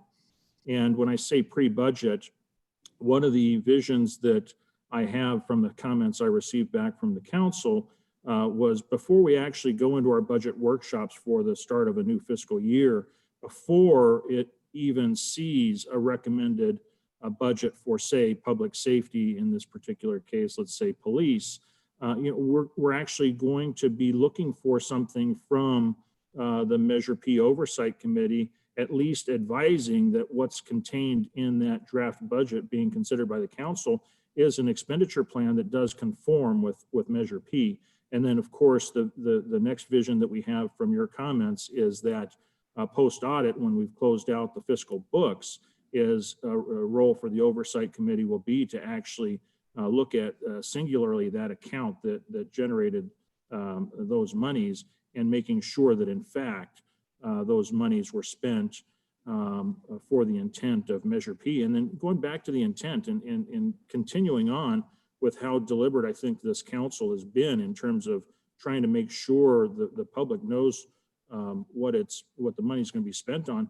We invested a considerable amount of time in the public safety plan. And even though that does speak heavily to public safety, which is police, fire, code enforcement, and animal control, it also does identify, if you read it very closely, it identifies discretionary spending available after you've met those staffing levels to where you can actually spend free cash flow, if you will, that's a business term, on other municipal or essential municipal services, such as the library.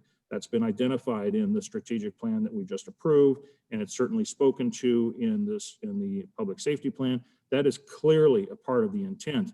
And I would say this, for any council, with all that this council has done to establish the intent of how those monies are going to be spent, any new council coming on board that doesn't spend them, which technically any council could change their mind and spend it differently. However, I think it would be fairly irresponsible to ignore the intent of this council, especially considering all that's been done to establish framework for how that money is to be spent going forward.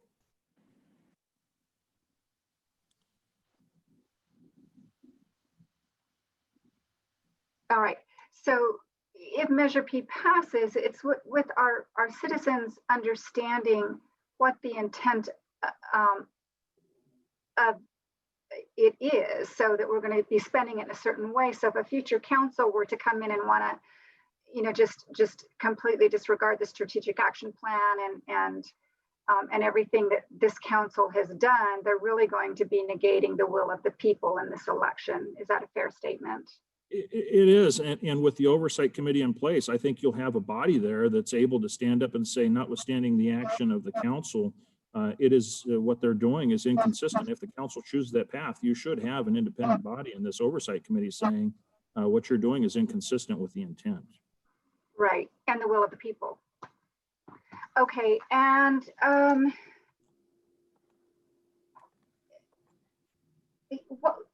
so I have a comment, but I'll make it afterwards. Those are all my questions. Thank you, Mr. Metzler. Thank you, Madam Mayor.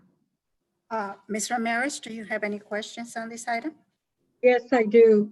On page 202, there is a list of who would be members of the committee.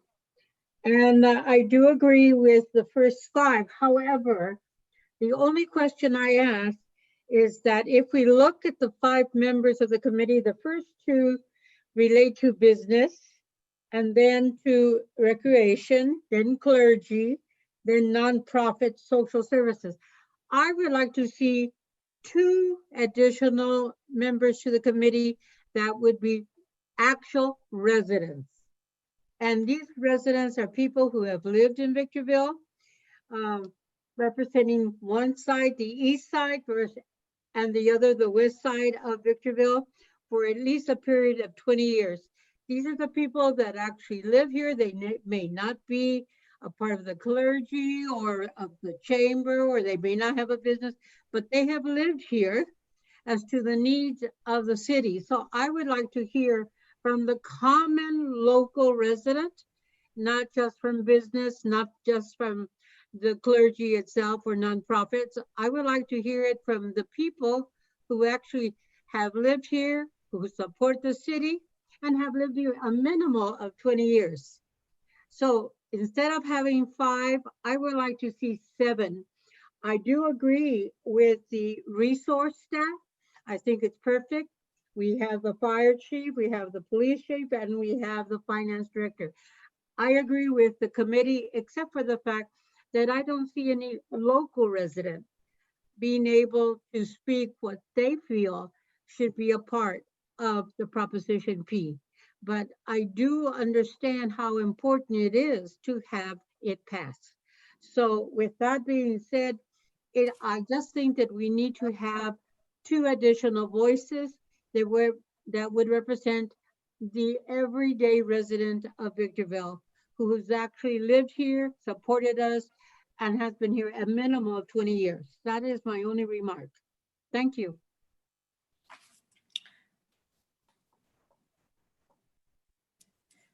Well, I believe that we do need that oversight committee. And I'm in agreement with Ms. Ramirez. I think she actually referenced some things that are very important. The only thing may be the 20-year residency, it could be less, maybe 10, 15 years, I don't know. But at least 10, because you really, for anything that we're doing, even to actually run for city council, you have to understand our city. You have to know where the city was and where it's at and what the future goals are. You can't just run to be elected and then be elected and you don't understand anything about our city, because now you have to do research to find out what you are supposed to be doing. So that's the only part, I think 10 years would probably be long. I agree with you. Yeah. Madam Mayor, I have a question. Yes, go ahead. I think the intent was that the chamber would name the individual rather than the council, and that would be a resident member. They would have to be a resident of the city. The local real estate or the retail industry is a resident. The intent was all the people be residents, and they would be chosen by an independent body free from the city choosing. But some people may believe if the city council chose the individuals, they would have an undue influence maybe on that committee. And so I don't disagree at all with what Council Member Pro Tem Ramirez indicated, but who would be they choosing? Because we've been very careful that these 5 members are not chosen by the council, and they must be residents of the city, but they're chosen by independent bodies separate from the city. So if we agree with 2 more individuals, one representing a resident of some years representing the easterly part of the city and one from the west, who chooses those? And if the city council chooses those, is that going to cause some people to say, wrongly, I believe, aha, the city council does want to influence the committee, so they're appointing their people. That's my only concern, and it's a kind of a question more than anything. Madam Madam Mayor, Mayor. Mike, Follow-on the question, eligibility requirements on page 208 specifically indicate that all of the committee members must be residents of the city for at least 2 years. Yes, that's what I was pointing out. They have to be a resident of the city, but they're not chosen by the council. They're chosen by those groups. Nonprofit service providers, they will choose a representative to represent them. The youth and recreation, they will choose the representative. So what's the intent on choosing the 2 members at large? Who is going to choose those? Councilmember Cox, as to the selection, the feedback that I had received from the council when seeking feedback, there was a concern about undue influence. You're right. However, the way we set up the selection was to overcome that undue influence. There was a requirement that they meet certain standards, and those certain standards were established by being resident member of a particular industry or sector or class. So that's how we overcame, based on the comments I received, the concern about undue influence. But the process that we established here is first to establish a selection committee independent of the city council, but comprising the mayor, mayor pro tem, and the city manager would be effectively the selection committee after a solicitation occurs. And that solicitation that occurs is going to require that those that apply for this committee meet certain eligibility standards as I just laid out. Thank you for the explanation. I agree with Dr. Ramirez. I think it's quite well taken. I was just concerned about who's going to appoint him because we were doing our best to show a hands-off and not influencing them so the public could have the confidence that this is an independent group of people that have the oversight. But that's only my point. I do agree with Member Ramirez. Thank you. Thank you. I have a follow-on question, Madam Mayor, with regard to this. So I think it's important to note here that this is going to be an oversight committee that's subject to the Brown Act. That means there are going to be open meetings, and our residents, no matter how long they've lived here, will be able to participate and provide input to this committee as to what they would like to see done. So I think that accomplishes the need to have resident input, at least in my mind, it does. I'd like to state a point of order. Everybody has 3 minutes to speak. If you're allowing other people to individually have permission to speak, I'm going to tell you, I haven't had my 3 minutes. I just want to put that as a point of order.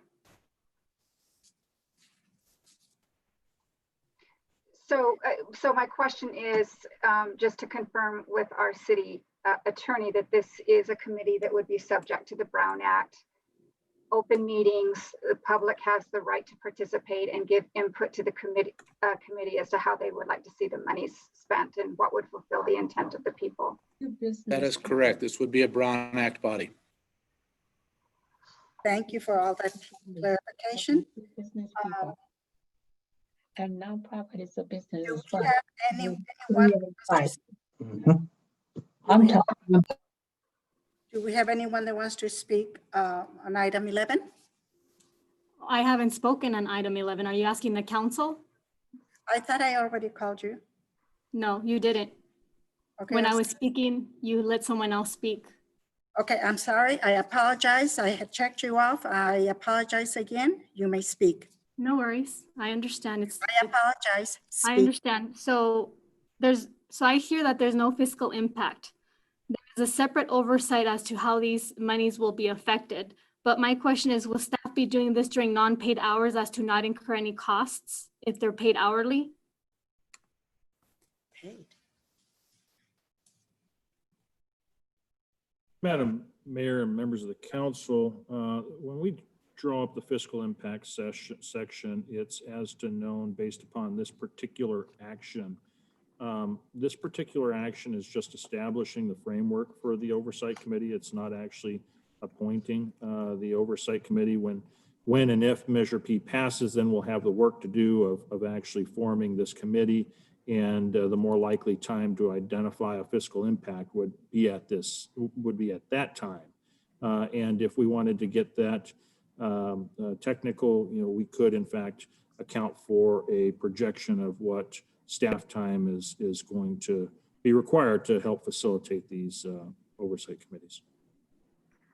Thank you for that response. I do believe that our tax-paying dollars for a lot of our constituents merit the most specific actual impact that's physically going to be affecting them at all details at all times, because money is very scarce, especially during COVID-19. My next question is, where there also, if these individuals are not staff who are paid hourly, are they going to be salaried and they're going to be doing these on odd hours to not incur any fiscal impact? Madam Mayor and members of the council, the staff resources identified to assist this committee are salaried full-time staff members, so they would take this responsibility on as an additional assignment of duty that they're to accomplish within the time frame which they're required to work. And my next question is, since we do have a scarcity of our staff members being able to help the general public in all these matters, are we adding these into the change of the personnel? I think there's a handbook, and changing their schedule so that they get compensated at a much higher salary. Are we even looking into that? No. And then will the monies go into a general fund in terms of this measure? Yes. Is that the only fund it would be going into? Are there others? Just the general fund. And then is this general fund a discretionary fund that the city has complete discretion on how to spend their monies, yes or no? Yes. And does the local chamber receive money from the city for any reason currently? Only for services that they perform. I know if we attend VMI, we have to pay to attend VMI as an example.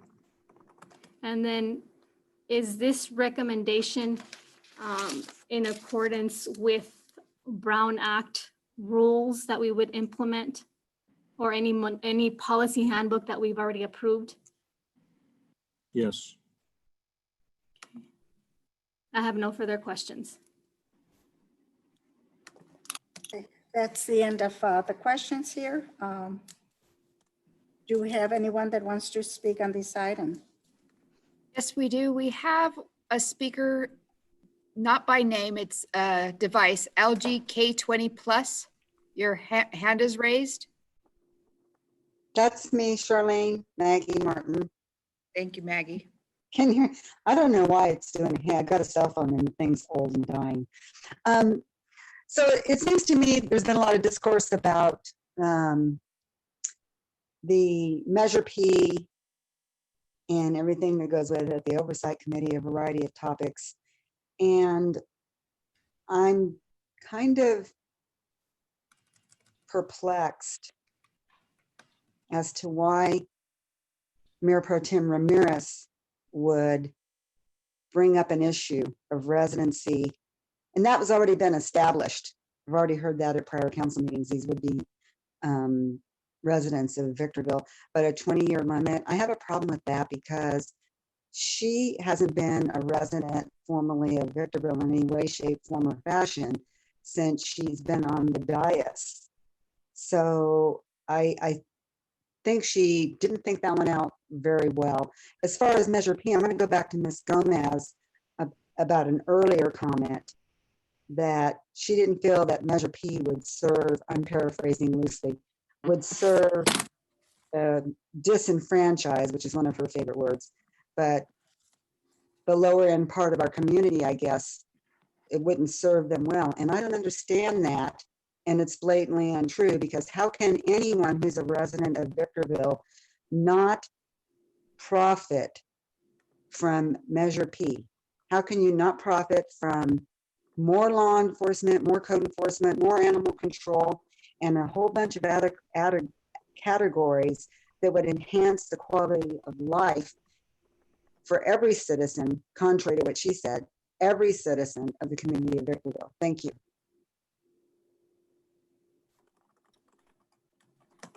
The next speaker is Valentin Godina. Yes, thank you. Can you hear me? Yes.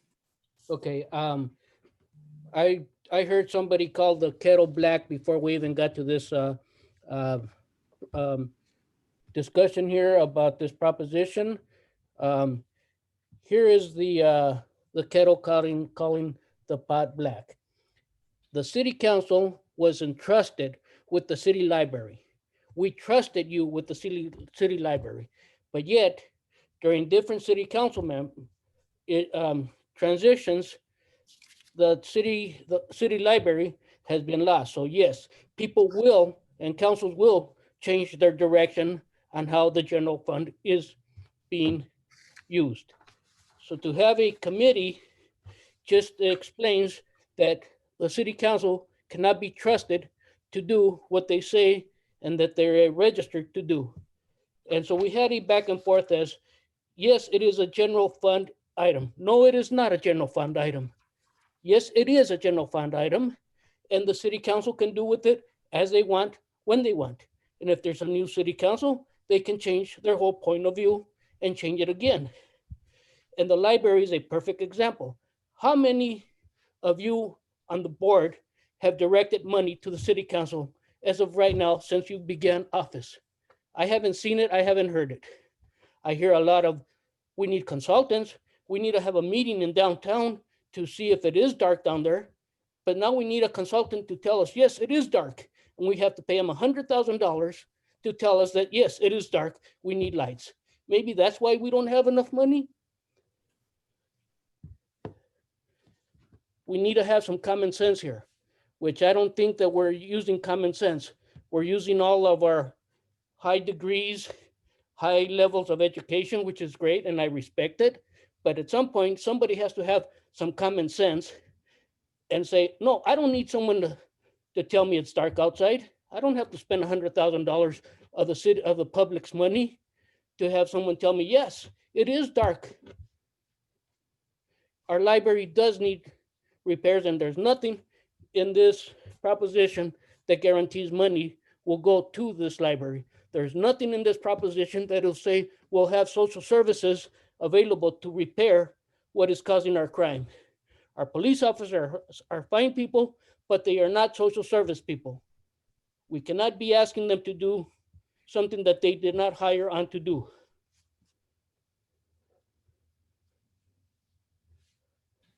That is all I have right now. Thank you. The next speaker I have is Romero Rodriguez.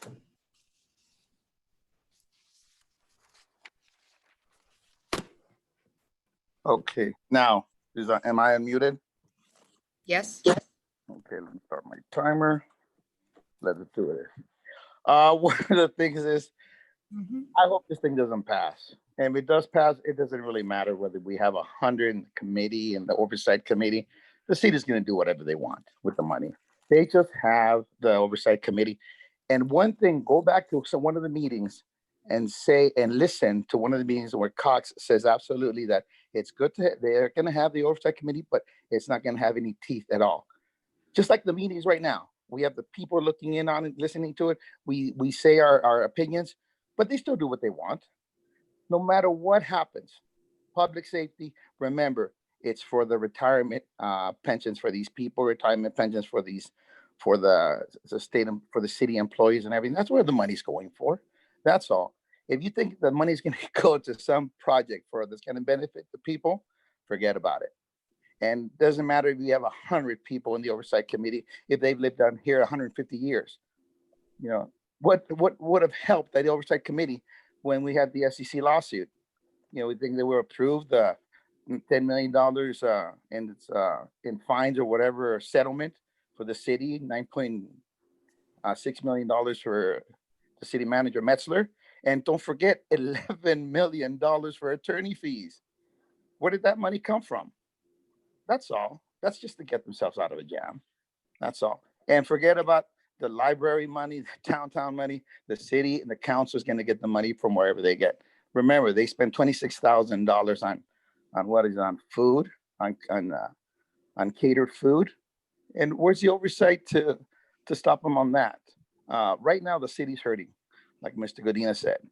And public safety, you know, we have a lot of police officers. We don't need more police officers. We just need quality police officers. That's all. We have them. We just have to put them to good use. That's all. And as to the oversight for a city, we've never had a meeting with the mayor saying what's going on, what happened. There were 3 shootings last year, one on Monday, one on Tuesday, and one on Thursday.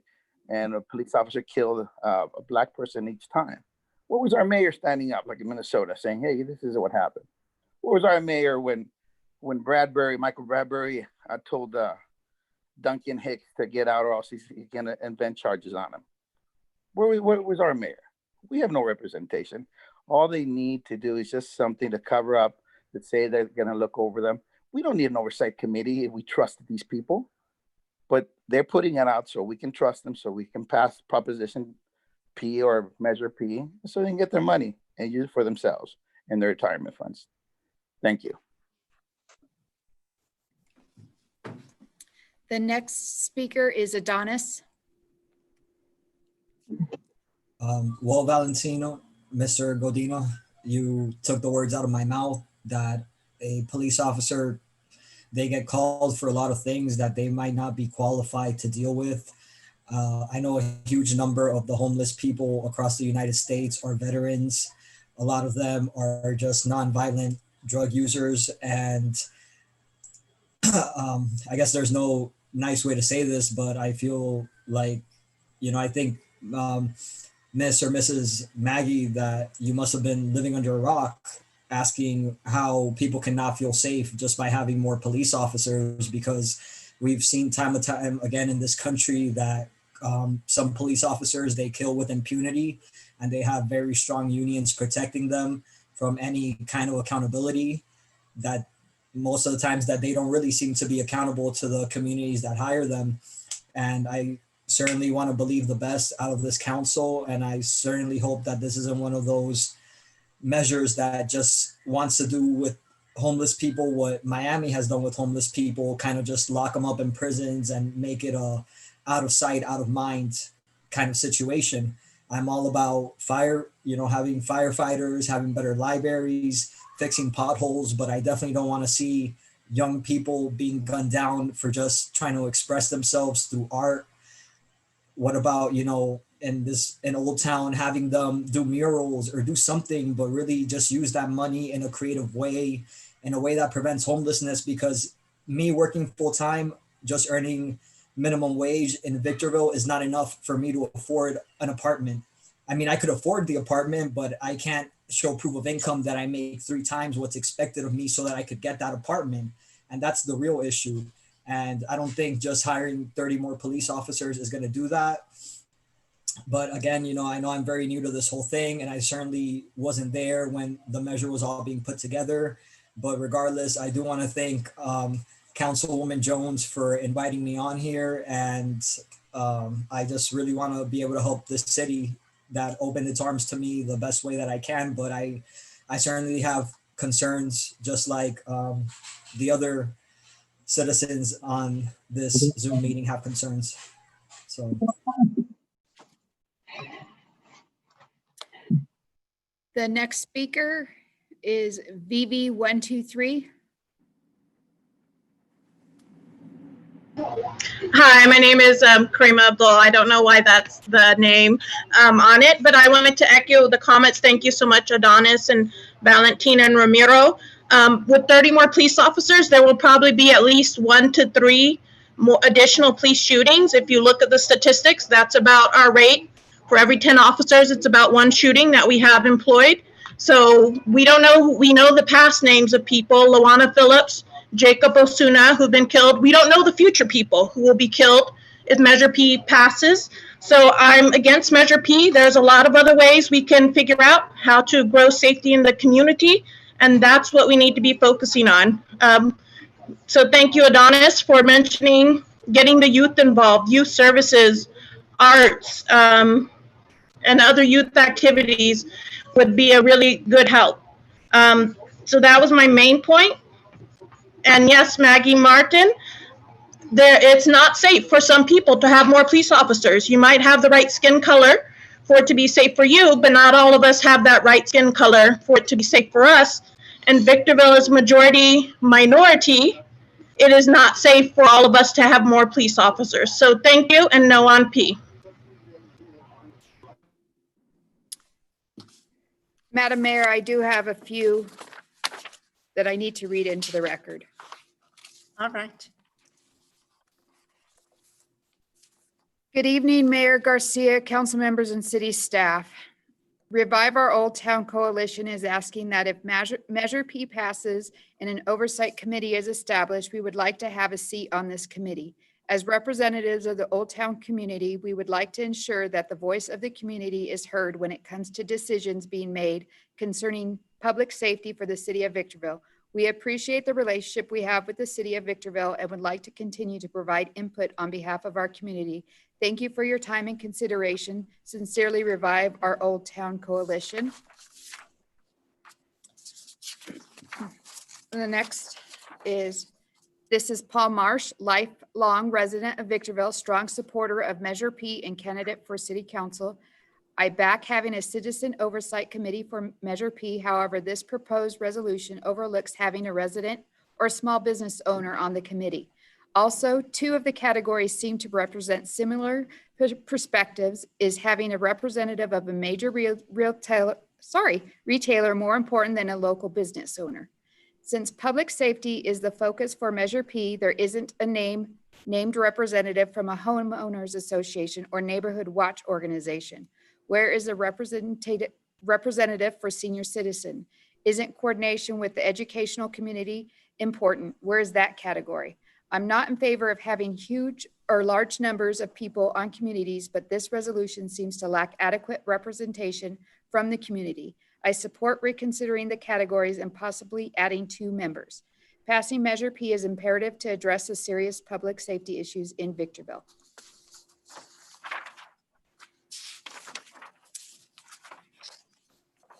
This is submitted by Deanne Hudgens. Having a citizen oversight committee is important and will permit citizens' input on addressing major concerns facing our city. However, the recommended makeup of this committee misses the mark. These suggested categories are generic and ignore the real people living and doing business in this city. Residents, property owners, small business owners, and representatives of the educational community are not included in this recommended resolution. All representatives of a major retail more important than local business people?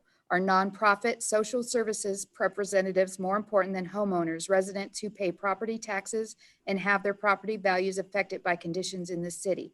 Having a manageable number of committee members is important, but does 5 cover the areas of needed representation and ensure the likelihood of a quorum? Increasing the committee to 7 could expand the areas of interest as well as increasing the possibility of establishing a quorum. This agenda item as presented should be tabled. And those are all the public comments I have, Madam Mayor. Thank you. Thank you very much.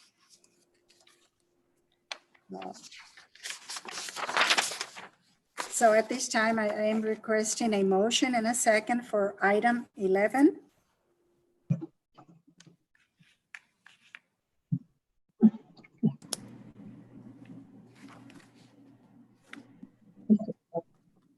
Need a motion and a second for item 11. I need a motion. I'll make a motion because I need to know what the options are if we change the membership at this time. So to get this on the table, I do make the motion to approve it, but then I'll have questions. I second it. I have a motion by Councilmember Cox, seconded by Mayor Pro Tem Ramirez. Any further comments? Yes. Questions? of question, Madam Mayor? Question? Go ahead. I'm not opposed to the 7 members, and I think these are all very good points. And I can think of another 4 or 5 organizations that should be represented, but I also know that it'll be a major problem if we get up to 15, 18, 20 members. So we have, generally, I believe the council has agreed to the 5, and we have no objections to 2 more. And the question is, since this was on the council with 5 members, if we add 2 more, do we have to continue it to another council meeting? That's one. Or can we make this to add 2 people? Because I believe that we can satisfy the request of the additional 2 members by having someone that wears more than one hat, and we can cover the concerns that have been brought up here that need to be addressed. I agree. I didn't see anyone from the educational community, but you can have a person from the educational community that also is a long-term resident, represents not any of the other categories, et cetera. So I think the question is, do we have the option of amending this, or do we simply vote on this up or down? It's a question to the. You certainly would have the option to amend this resolution if you wanted. It's up to the council if you wanted to provide a second opportunity for more public input. But since the agenda item is listed as the consideration of this oversight committee, if you want to tweak the recommendation and the resolution, you could do that through a vote and a changed motion. Can I ask a question of Councilmember Ramirez? Yes. Would adding 2 people and ensuring that they meet some of the other qualifications then be sufficient to have a 7-member board with education, but education also has to be a person that's A resident. yeah, that doesn't belong to one of the other organizations. And you also, I understand downtown has been very involved. We've been very involved. There's no problem with having a person represent that group, but also represents residents or the education or small business. Yeah. And if that's okay to do that, then I guess we would need to, would I withdraw the motion or amend the motion to include those 2 additional positions? Just substitution. Substitution, okay. I have a point of order. I think because we didn't notify that we would be changing or adding, wouldn't that be precluding individuals who wanted to give an opinion? I don't need to see your head shaking. I'm asking a legal opinion. That's all I'm asking. So I want to know. See my if head shaking. we would be precluding if we don't notice for someone, and how does that affect a Brown Act violation if anything like that were to be called in? No. Doesn't affect. Only for the, nope, hasn't even been formed. It won't affect anything. The agenda item is listed as discussion and possible establishment of an advisory committee regarding the Measure P transaction use tax. So if you want to expand the committee, it's up to you if you want to do it now. If you wanted to kick it over to a second meeting and allow additional input, that's also up to you. But if you wanted to amend it tonight, you could do that. Thank you for that clarification. So, Madam Mayor, at this time, I would like to make a substitute motion, if I may. Go ahead. So I move the staff's recommendation with the caveat that we, instead of having a 5-member committee, that we change that to a 7-member committee, allowing for a member of education, as well as someone from our senior citizens, and also that the member of the local chamber of commerce be identified as someone that is part of the small business owners community. Are we in favor of that, Jim? I second that if you need a second. If that's I want to defer to Councilmember Ramirez because she's the one that raised the issue. I'm totally in support of Deborah and Mr. Cox. So I do have a motion by Councilmember Jones Councilmember Cox, did you second that motion? Yes, I did. Okay. And that motion, to be clear, would be to amend the resolution that's currently on the agenda to include 2 additional members, with the also caveat that the member from the Chamber of Commerce be a small business representative. That's, And Yes, that was the intent of my motion. I believe you said one from Education. senior representative.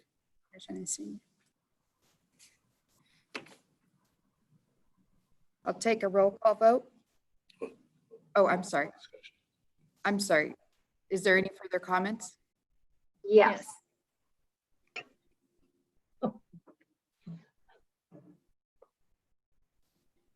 Madam Mayor, may I? Yes, go ahead.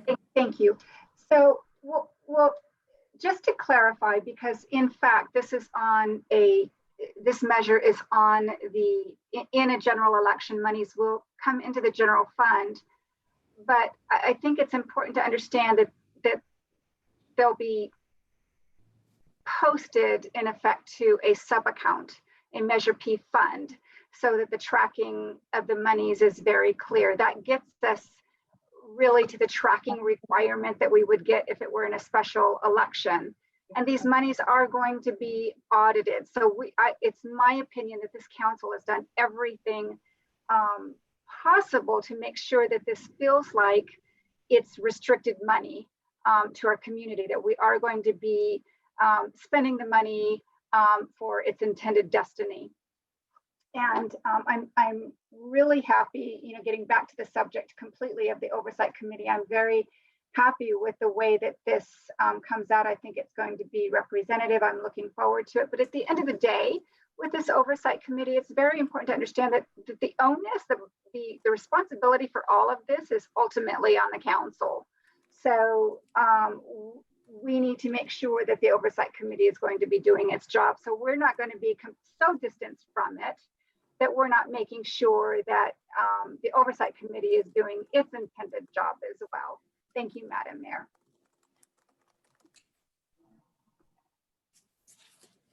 Okay, I believe that was it. No, I have a comment too. So I want to put into perspective a little bit. So taxation has the potential to decrease consumer spending because taxes take money away from consumers and reduces disposable income. Slower consumer spending tends to decrease business revenue, which can put a negative pressure on hiring and investments. High taxes may inhibit economic growth, and the government sometimes institutes tax cuts during periods of economic hardship to encourage spending and growth. Opponents of taxation may also argue that the taxes act as a disincentive to work, since it does reduce the direct financial reward of earning income. Taxation can increase the expenses that businesses face, which make it more difficult for them to achieve profitability. Businesses pay already numerous taxes, such as payroll taxes on employee wages, property taxes, business taxes, and fees for permits and licenses. Business-related taxes leave money for expanding businesses through investment and hiring. High business taxes may encourage outsourcing of operations abroad, and government agencies may be influenced by external factors like politics and special interest groups, while private companies tend to focus on profitability, which requires efficient use of resources. I don't disagree with having an oversight board, but I'm going to let you know that having the illusion or a facade of having an oversight committee is not something that I would like to expose, but this is indeed the case. We already know government and its negligence and its corrupt practices. So if you believe what you believe, make sure you implement it with this government system, because this government system is no better than the city of Bell. Okay. Any further comments? I have a comment. This is a measure, this is a committee. It's not the measure, but of course it's hard to separate them. But these services are needed, and a lot of this will be paid for by the people who need the services. remember that the city of Victorville has a major retailer that people all over this valley shop at, and therefore they will be contributing to these much needed services without the local individuals having to pay the whole bill. Remember, the automobile dealers are located in Victorville. They collect a sales tax.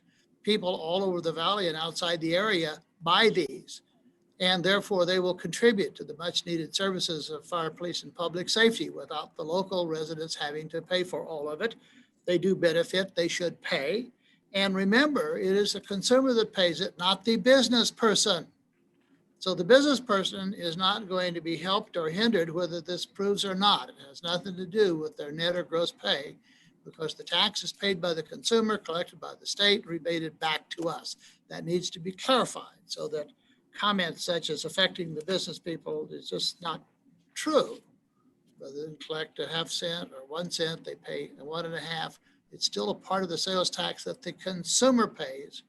And all the residents that pass through here with 3 state major highways and everyone else coming through the area, they receive the services they currently don't pay.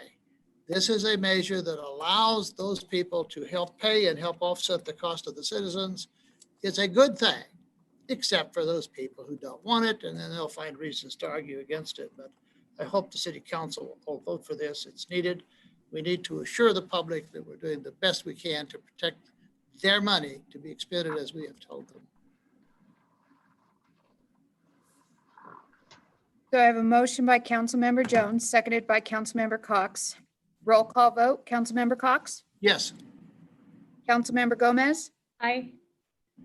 Councilmember Jones? Aye. Mayor Pro Tem Ramirez? Yes. Mayor Garcia? Yes.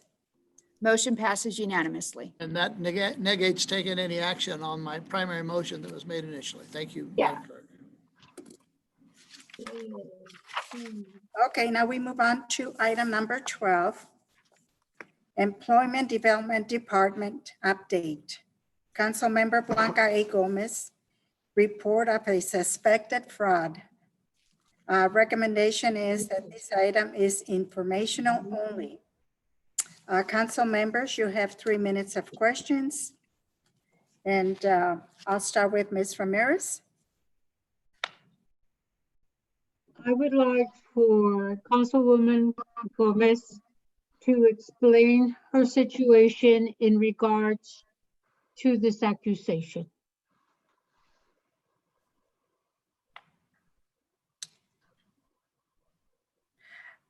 If I need to say some, I don't know, can I say something to her? Well, this is actually at the discretion, I believe, for the council. Or do we? My understanding, Madam Mayor, Informational only. This is informational only. Do we have anything to report? There is nothing to report at this time. Okay. So Rita, if you need some clarification on this from Ms. Gomez, feel free to ask like you did. And Ms. Gomez, feel free to answer. I simply would like for Councilwoman Gomez to clarify her position in this situation for me so that I know from her what I should be aware of. It's just a question of information and clarification. Well, thank you for asking. I'm going to have to refer you to the last meeting because I did give a wealth of information and it was purported there and stated there, and even the Daily Press took and wrote an article. So I'm going to go ahead and say, please refer to my commentary during the last council meeting because I went above and beyond to state my position. And I think that was as clear, as crystal clear that I could make it. I don't want anyone to use what I'm stating now and to continue twisting it because it is election year. So everything I stated was already pre-recorded and it's accessible to anybody globally. But I thank you for asking that question. Thank you. Of course. Madam, Mr. Cox, do you have anything? No, I do not. Thank you. Ms. Jones? yes, thank you, Madam Mayor. So at this time, because this item was really, when I the spirit of this item, when I originally requested it back in August, was that the council merely receive updates as to the progress with EDD on its investigation into alleged fraud by Councilmember Gomez. So this is, I think, in the interest of efficiency in our meetings, I would like to ask this council, and I believe it's appropriate to do so at this time, that it only receive that this matter only be agendized when there's an actual update to report, because now we have 2 meetings in a row where there's no real update to report, and I don't think it's an efficient use of our time or the public's time. And however, if there's updates between meetings, that the council members should receive those updates immediately, and then it should be posted to a subsequent meeting. Is that your motion? I would like to go ahead and move that, Madam Mayor. I'll second that. We do have one speaker on this item. Okay, very good. I have a point of order. If this is for information only, and no possible action, aren't you in violation of even creating a motion? I just want to understand, because when I do these moves, I'm against violations. So I just need clarification so I can learn how we play this game, please. It's not a game, but I would love to hear from our attorney on this. This is a very serious issue. Yeah, but if it's only for Motion. information, I wanted to know why we can make a motion. I just want clarity. Do we That's have it. someone that wants to speak? The motion right now is just to change what was previously a motion to have the report on every agenda. That is now just changed to a motion to have the report only when there is information available. I don't see any problem with you taking a motion and voting on that item at this point. You know, as a point of privilege, I do see an issue because our general public knows that this is only for information, but if there's a motion, I think they should be able to contribute. So I would gladly move the motion to say, let's add this to the next agenda item, because I don't want to curtail people who don't know there was going to be an action. And that's the difference between me trying to protect whatever policies we have and then protecting the people, because this was not noticed as some movement. And you notice, right, it's information only. So then if there's an action, let's tell the people that there's an action so they can contribute if that's the case. That still remains. The motion still remains. Mr.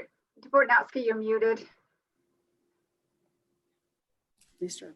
Councilmember Jones, if you have a concern, I don't have a concern, but if you have a concern, you could just add this when we get to the E items at the end of the agenda. It gets us to the same place. I don't have a concern because we're not taking action as to the Right. substance of the agenda item. It's just when they're presented to the council. And the purpose of this item to begin with, it was only to be informational. It wasn't meant, at least in my view, to be a question and answer kind of a period. It was just to receive updates. So in the interest of efficiency, I'm going to let my motion stand here. So do you want to wait until we get to items? No, she doesn't want to wait. Don't answer for her. Thank you. I can answer for whoever. As long as there's no legal issue, then I'm fine with the motion that I've made here. I do have a motion in a second, but I do have some speakers. Mr. Dvorinowski, you're muted. Yeah, no, I'm fine with you proceeding right now. As you said, this is essentially a procedural item. It does not go to facts and circumstances relating to the subject matter. All you're doing right now is just changing the item so that the discussion would not occur at every meeting. So I'm fine with this motion proceeding. Thank you.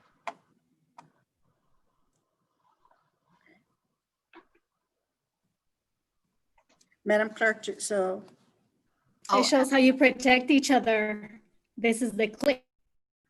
The You can try muting me all you want. You know, You don't Ms. Gomez, you're so out of You order. don't affect me. You affect me. The first speaker I have is Anthony.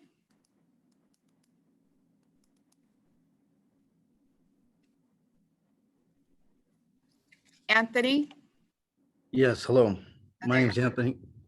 My name's Anthony. I wanted to speak on this item because I think that it has become somewhat of a divisive issue. Why is it that, and it speaks to the integrity of the entire council as to why we're aiming or we're going after a select member of an alleged fraud. We know that people can work in many different positions, not only the city, but yet when I read the VV Daily Press or I read any of these articles, nowhere is it disclosed, is there another possible employer regarding Ms. Gomez? But in addition, this virus that we're facing has affected everyone. COVID-19 has changed the lives of everyone that lives in the cities of Victorville. So I guess what I'm saying is, where do we draw the line and say this is pandemic, and why isn't the council and the city trying to work together, instead creating and finding more things to nitpick or bully, as I would say, one member? I mean, as council members, as city employees, we should have our sights set on serving the people, not fighting amongst ourselves.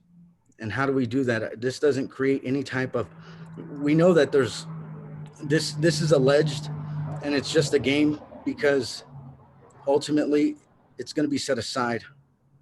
There's no fraud here. Okay. So quit putting it onto the agenda and let's talk about things where we could focus on, where we agree and we're building. The skate park looks beautiful. I've seen it. There's always kids there. It's not even fully constructed, but it's got a wealth of kids that are enjoying it. That's great. Let's work on things where building communities, making people's lives better, instead of fighting amongst ourselves and trying to implicate certain council members. Thank you. The next speaker I have is Valentin Godina. Yes, can you hear me? Yes. Okay, I would like to stop seeing you guys waste my time and pounding your chest. Can I please have the case number and the court where this allegation is filed, so I can personally go and read it and see exactly what's happening? You guys can pound your chest all day long on your own time, not mine. Because I remember there was another council member who was accused of family domestic issues, and we didn't go through the circus on the city council and on my time. Please give me the case number and the court where it was filed so I can review exactly what's happening, because you guys are not a court. You guys are my city council who represent me, and you're wasting my time. Please give me that as soon as you can. Thank you. The next speaker I have is Ramiro Rodriguez. Yes. Mr. Godina, right on the nose. Mr. Anthony, also perfect. Remember, there is no case number, Godina. This is just an accusation by the city manager, which is he credited as an embezzler and defrauded millions of dollars from investors back in, and we paid what, $30.6 million. That's what we paid. Now this is personal between her. EDD decided that said, you know what, where'd you get this money from? Okay, they're your employer. But it's actually just an accusation. That's all. The only thing what happened is these guys shot too quickly and those birds flew away. What happened is it gave her constituents time to get together and discuss this accusation by the city council.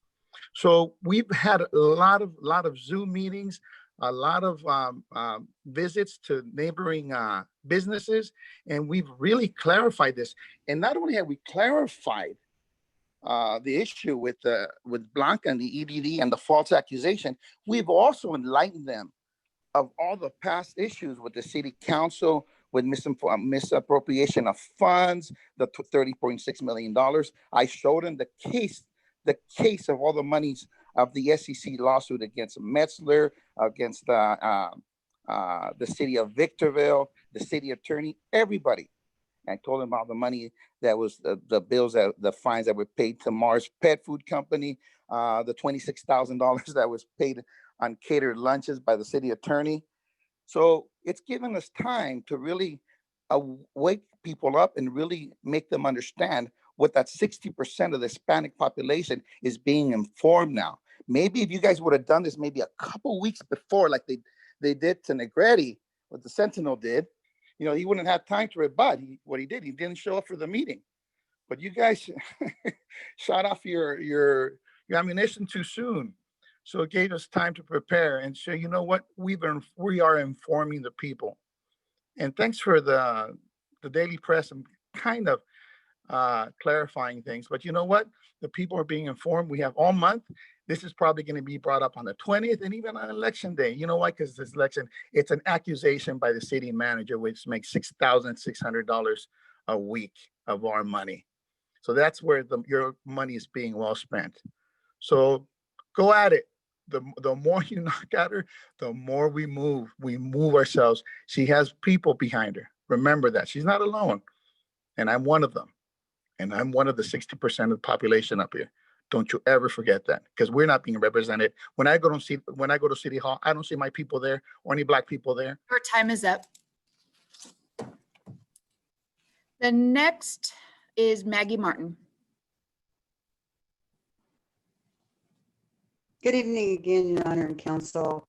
With regards to a couple of the people that have already spoken, the gentleman by the name of Anthony, who's so confident that this EDD investigation and fraud investigation is going to go nowhere.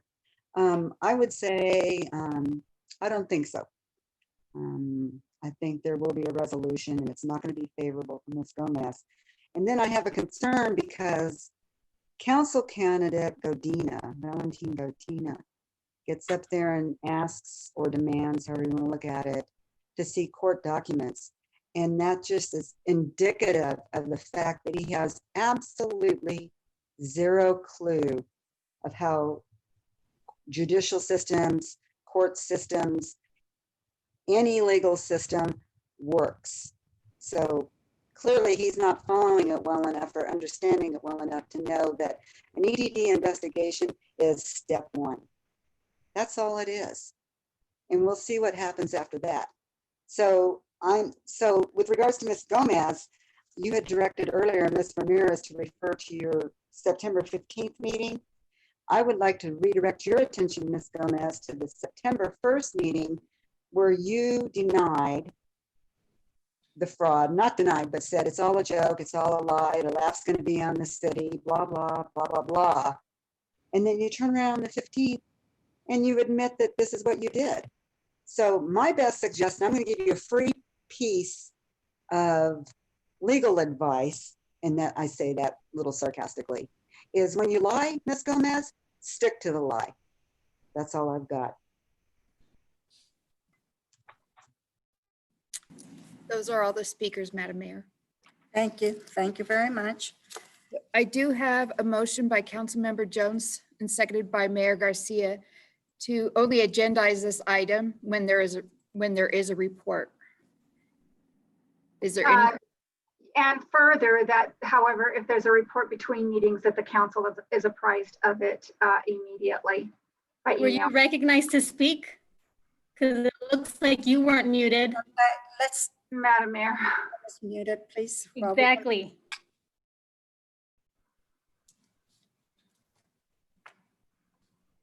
When you mute everyone, not just me. So point of order, Madam Mayor, I'd like to make sure that the motion is as I originally stated it. May I? Yes. Thank you, Madam Mayor. So the motion is to bring back this item to the council only when there's an actual update to be had. And further, that if there is an update between council meetings, that the council members are apprised immediately of it by email. Very well. That's agreed. So I do have a motion by Councilmember Jones, seconded by Mayor Garcia. Roll call. That wasn't seconded. She changed it. You got to remember. Mayor Garcia did change her motion. I did not. Oh, you didn't second it? No, I did not change my motion. Sorry. And I seconded. Yes. So I have a motion by Councilmember Jones, seconded by Mayor Garcia. Roll call vote, Councilmember Cox, Yes. Councilmember Gomez, She changed her motion to add email. So you're not voting. There was no second. So go back and do it right. She has it. You got to just do it right. Okay, she's not voting. Councilmember Jones, Aye. Mayor Pro Tem Ramirez, Yes. Mayor Garcia, Yes. Councilmember Gomez, do you have a vote?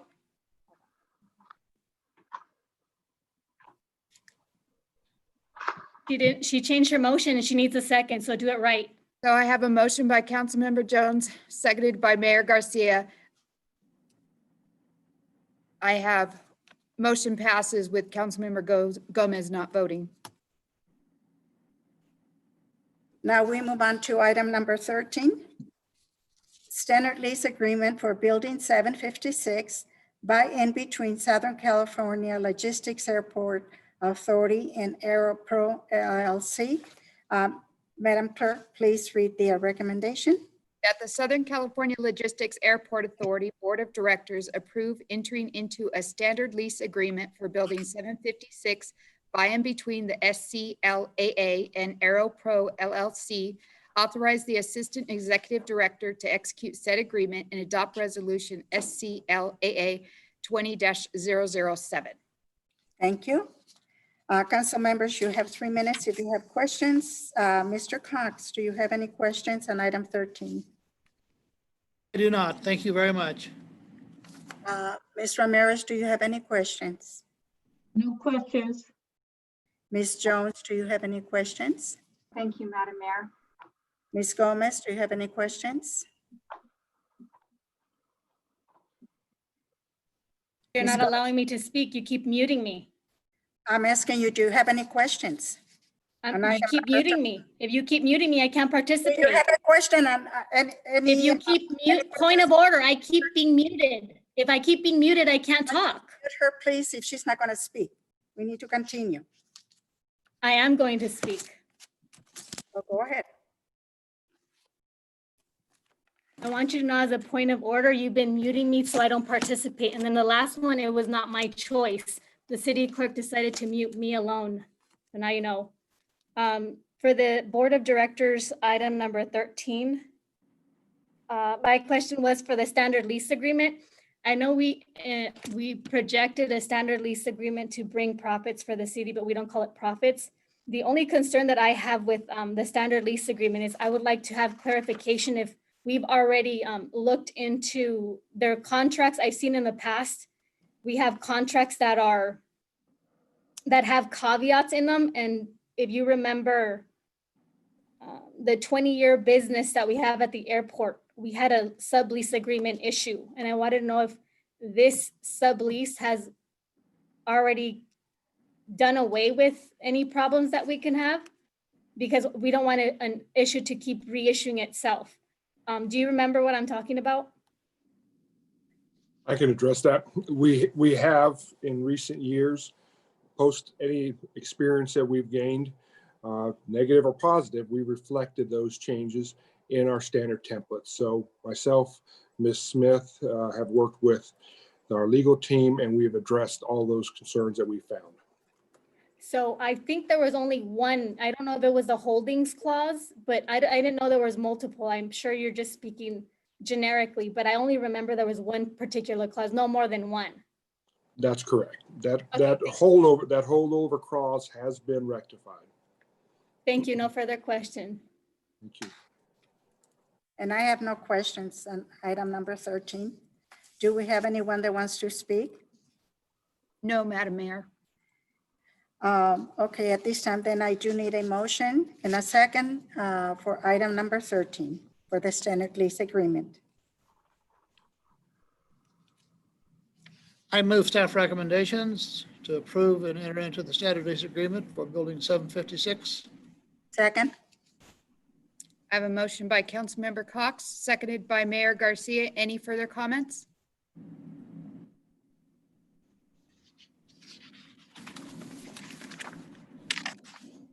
A Roll call vote, Councilmember Cox, Yes. Councilmember Gomez,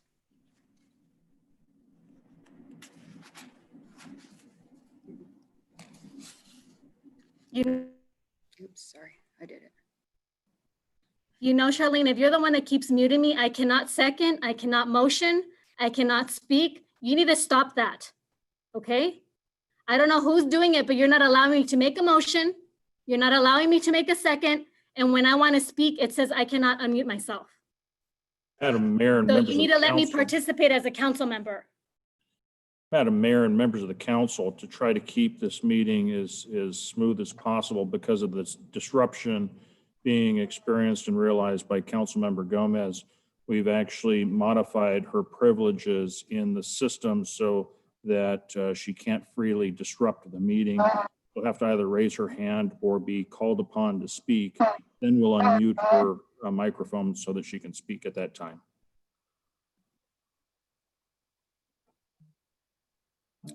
Then I'll take Councilmember Gomez's vote. Like I said, point of order, you're only doing it to me again. Jones has interrupted. Okay. Councilmember Jones, Aye. Mayor Pro Tem Ramirez, Yes. motion passes with Councilmember Gomez not voting. Now we move on to item number 14. Presentation of resolution number 20-096, request to establish and adopt the annual appropriation limit for the fiscal year 2020-21. Madam Clerk, read the recommendation. That the City Council adopt resolution number 20-096, establishing and adopting the fiscal year 2020 and 2021 annual appropriations limit in the amount of $1,173,258,487 pursuant to the California State Constitution Article Government Spending Limitation. Thank you very much. Council members, you have 3 minutes for questions. Ms. Ramirez, do you have any questions? No questions. Mr. Cox? No questions. Ms. Jones? Thank you, Madam Mayor. Ms. Gomez, do you have any questions on item number 14? Point of order are not being allowed. You're not letting me make motions. You're not letting me, again, Will you speak please like answer? freely like you do. You have to make a motion to shut me up. That's what you're doing. You're not letting me do points of privilege. Okay, are you going to? Okay, that's good. Okay, continue on. Do we have any, I don't have any questions. Do we have any speakers on this item? We don't have any speakers at this moment. Thank you very much. This time I do need a motion and a second for item number 14. Yes, Madam Mayor, I move staff recommendation. Second,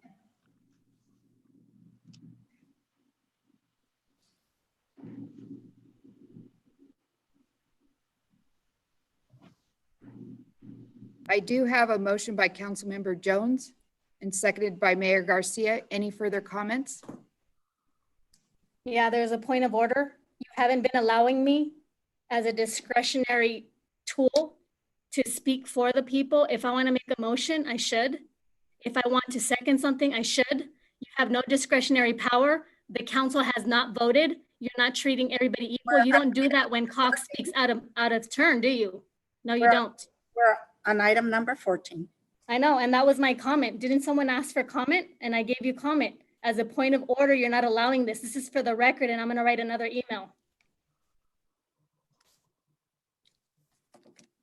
So for the ceilings, when you're talking about the state appropriation ceilings, are we talking about proposition number 4? Proposition number 111?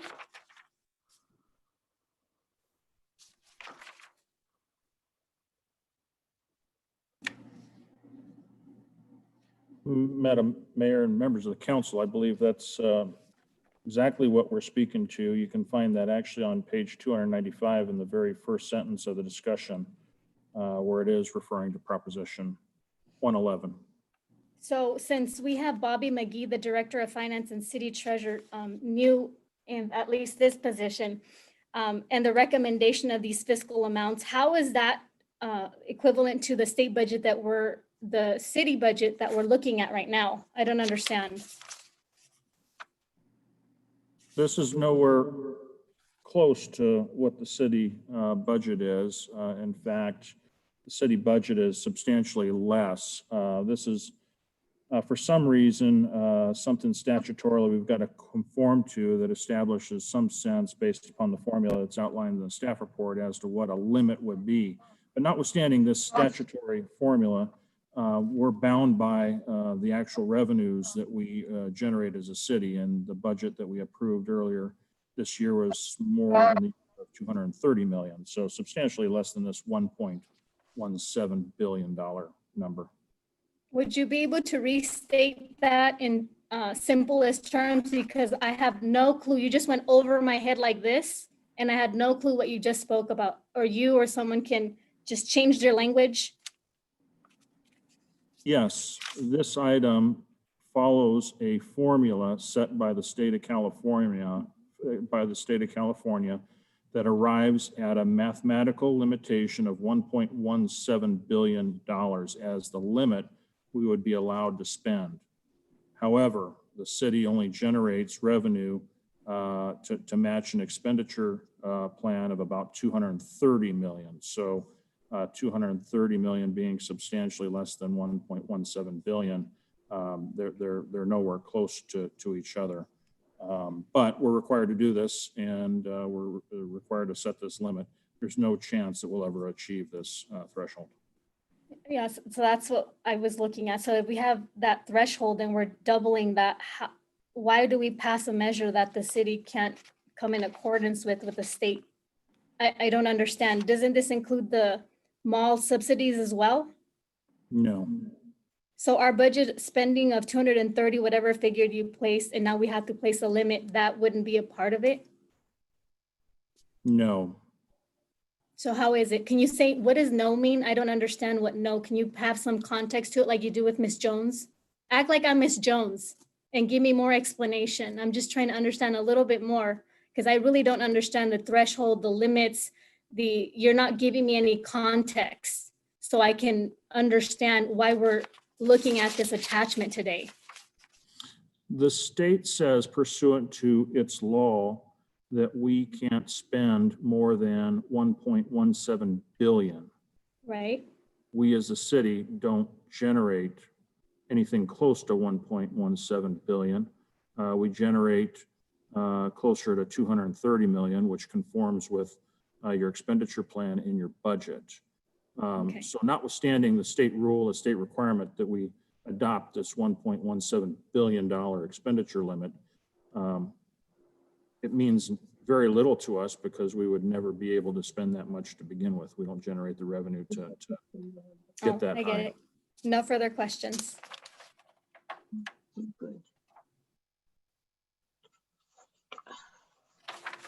I do have a motion by Councilmember Jones, seconded by Mayor Garcia. I'll take a roll call vote. Councilmember Cox, Yes. Councilmember Gomez,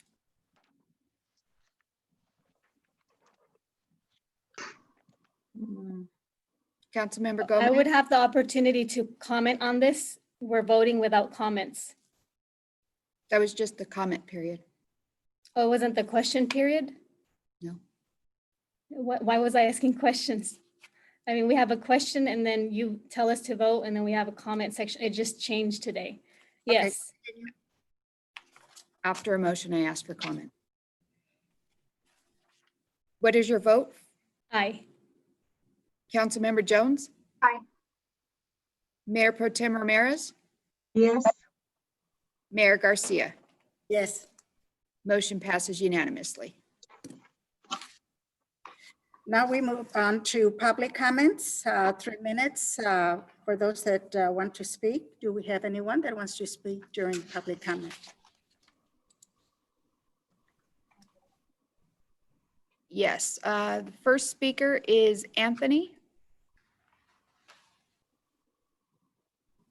Yes, I just wanted to make a mention to the muting of an individual council member and refer to the Victorville Policy Manual 2020, Chapter 4, section 3, item agenda submission, and subsection B states that in addition, a council member, including the mayor, may at any time during a meeting make a request or motion to place an item on a future agenda if the item is proposed for future consideration arrives in direct relation to an item being discussed. And to the point of an individual council member being muted, that ability to do so or make an amendment or make that motion is being prevented from her. So I just wanted to reiterate the fact that we made this policy manual, or this policy manual was developed by the council. And here yet again, we have an instance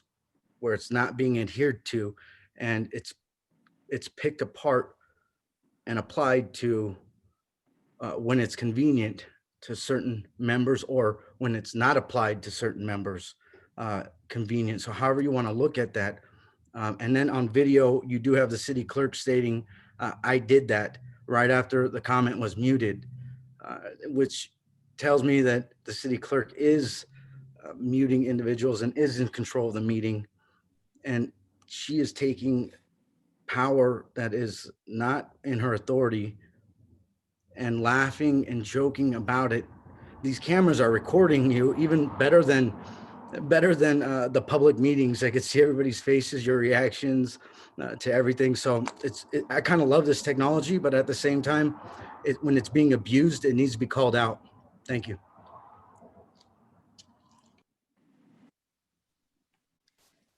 The next speaker I have is Maggie Martin. Good evening, Your Honor, Council, once again. Actually, I have a lot of unrelated comments I would like to make, but given the nature of some of them, I'm probably not going to get to all of them tonight. But I've noticed in way over a period of time at council meetings, Ramiro Rodriguez and Blanca Gomez continually, habitually talk about the narrative. Can someone please describe to me, define for me, what that narrative is they keep talking about? So that's one thing. And then false statements made by Ramiro and by Blanca about the daily press being paid by the city to continue this narrative. I want to see some proof of that. And I want to let you know, the day or two after the last council meeting, I emailed the Daily Press and let them know that that was said about them. So jumping around a little bit here, going back to the last meeting, the focus of that meeting was supposed to be on 9/11, 9/11, and the people who died there. So for some unknown and irrelevant reason, it turned into a historical history lesson about Mexico and had nothing to do with 9/11. This discourse has zero to do with being an American, such as by Councilmember Gomez, September 15 being the kickoff for Mexican Independence Day, or the battle cry of the Mexican War of Independence in Spain in 1910. And I'm going to tell you, who really cares about this rhetoric? Because I certainly do not. And I found it incredibly offensive to all true Americans of any race or nationality. Furthermore, Rita Ramirez indicated 191,000 people died during September 11th. I'm not sure where she pulled that figure from, because I have statistics from Parker Walkman LLP, a national law firm. It is a well broken down, categorized graph which states the fatalities at 2,996 people. Okay, next item. I took high offense, and I'm going to qualify it for you. High offense to using the expression quality deputies versus deputies. Okay, let me ask you, anyone out there who's listening, have you ever been married to now a retired member of the Sheriff's Department? Answer that to yourselves, because I have. 30 years retired SPCSD member. So on top of that, I was 5 years as a correctional officer and 5 years as a reserve deputy with a commendation for valor in San Bernardino County Sheriff's Department. So I take high offense to that. And for those of you like Ramiro who make a comment like that, I would challenge you to spend one day walking in the boots of any member of law enforcement and see how well you could do. Your time is up. The next speaker I have is Valentin Godina. Yes, can you hear me? Yes. To the honorable council members, my total respects to every one of you. You are sitting in the seats that you have because we, the people, voted you there, not because you are friends, not because you like each other, because we voted for you to go in there and represent us and hash out these problems for us.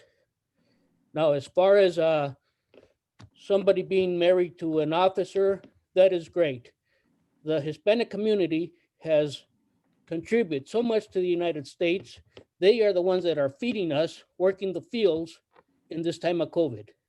In this time of fires, there is 100 Mexican firefighters here helping us put out our fires.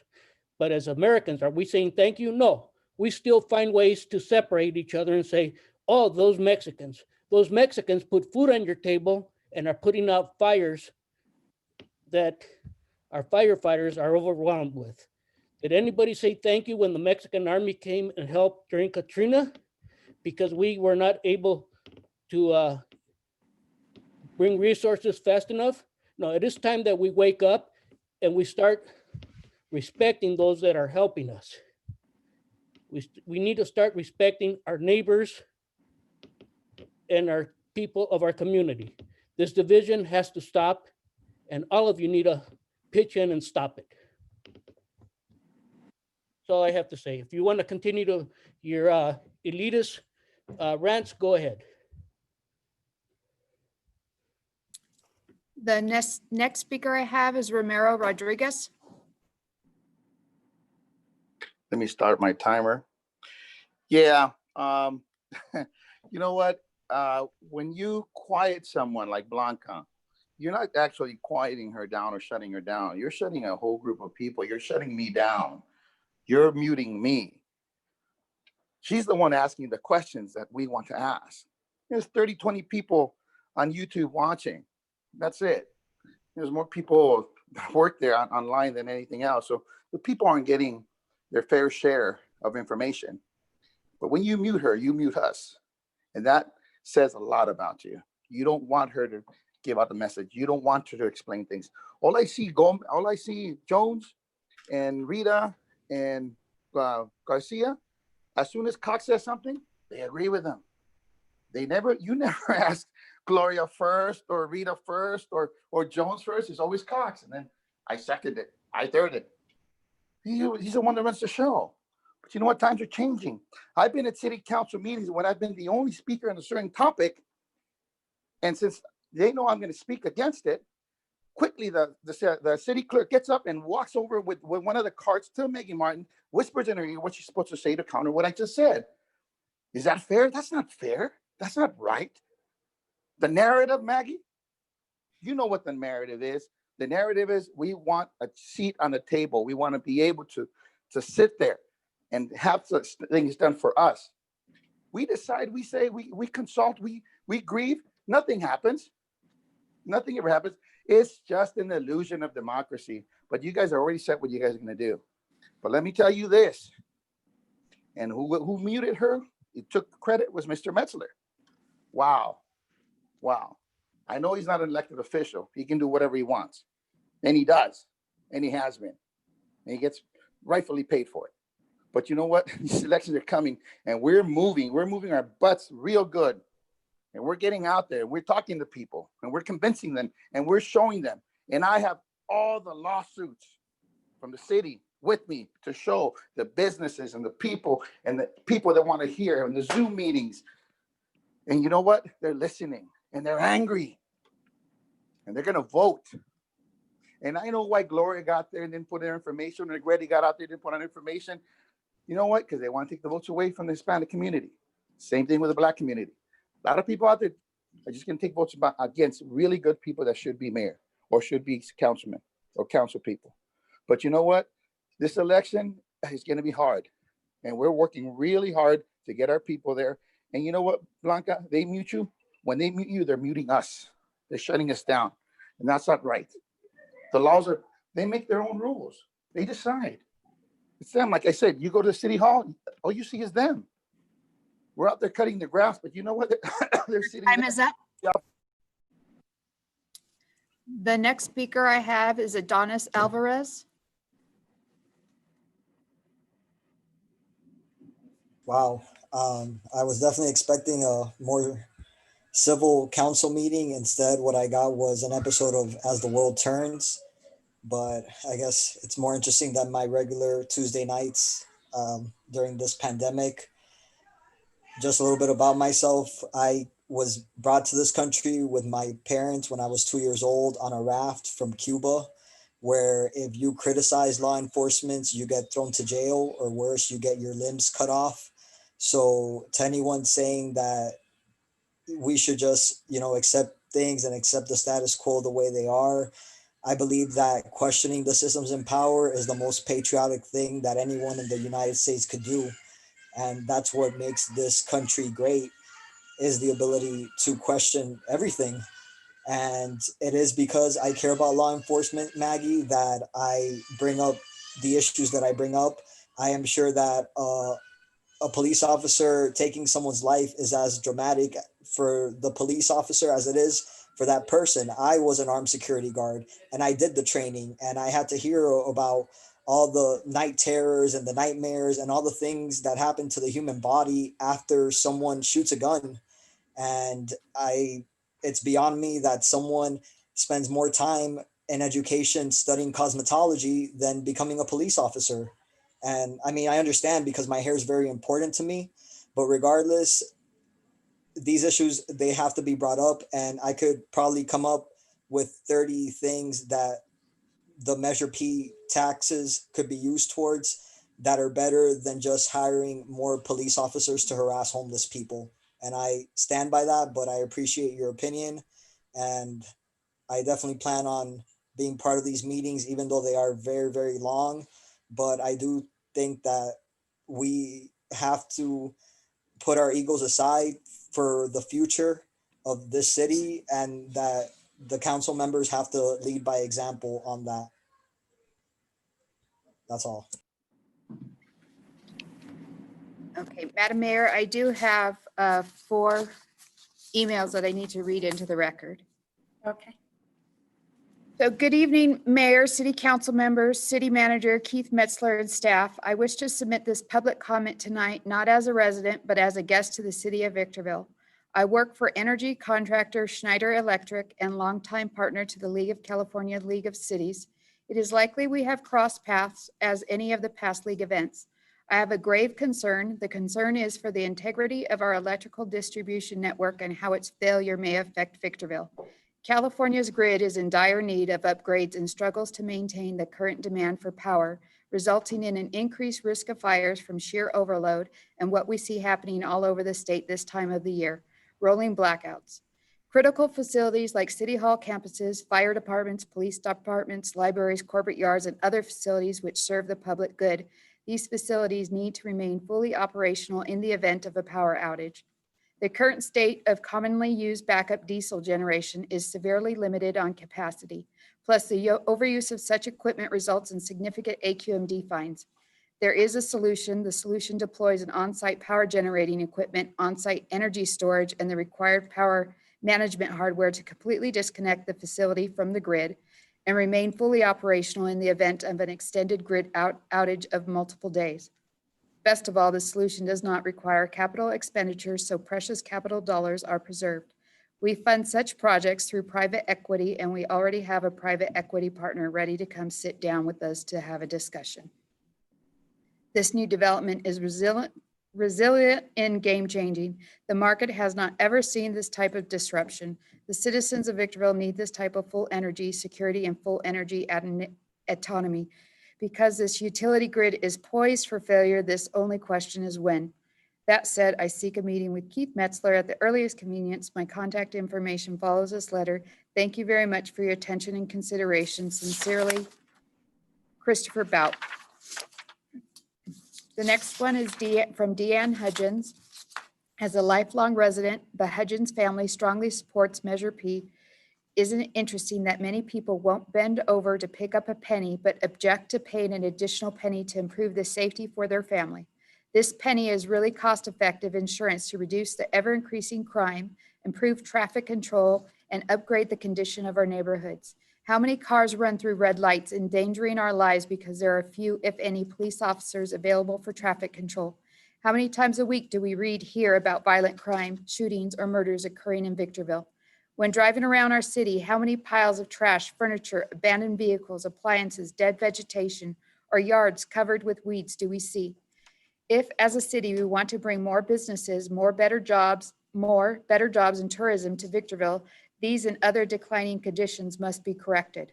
Hiring more police and code enforcement officers will begin the process of moving forward toward a safer and cleaner city. Passing Measure P will permit our city to improve public safety for the benefit of every family living in Victorville.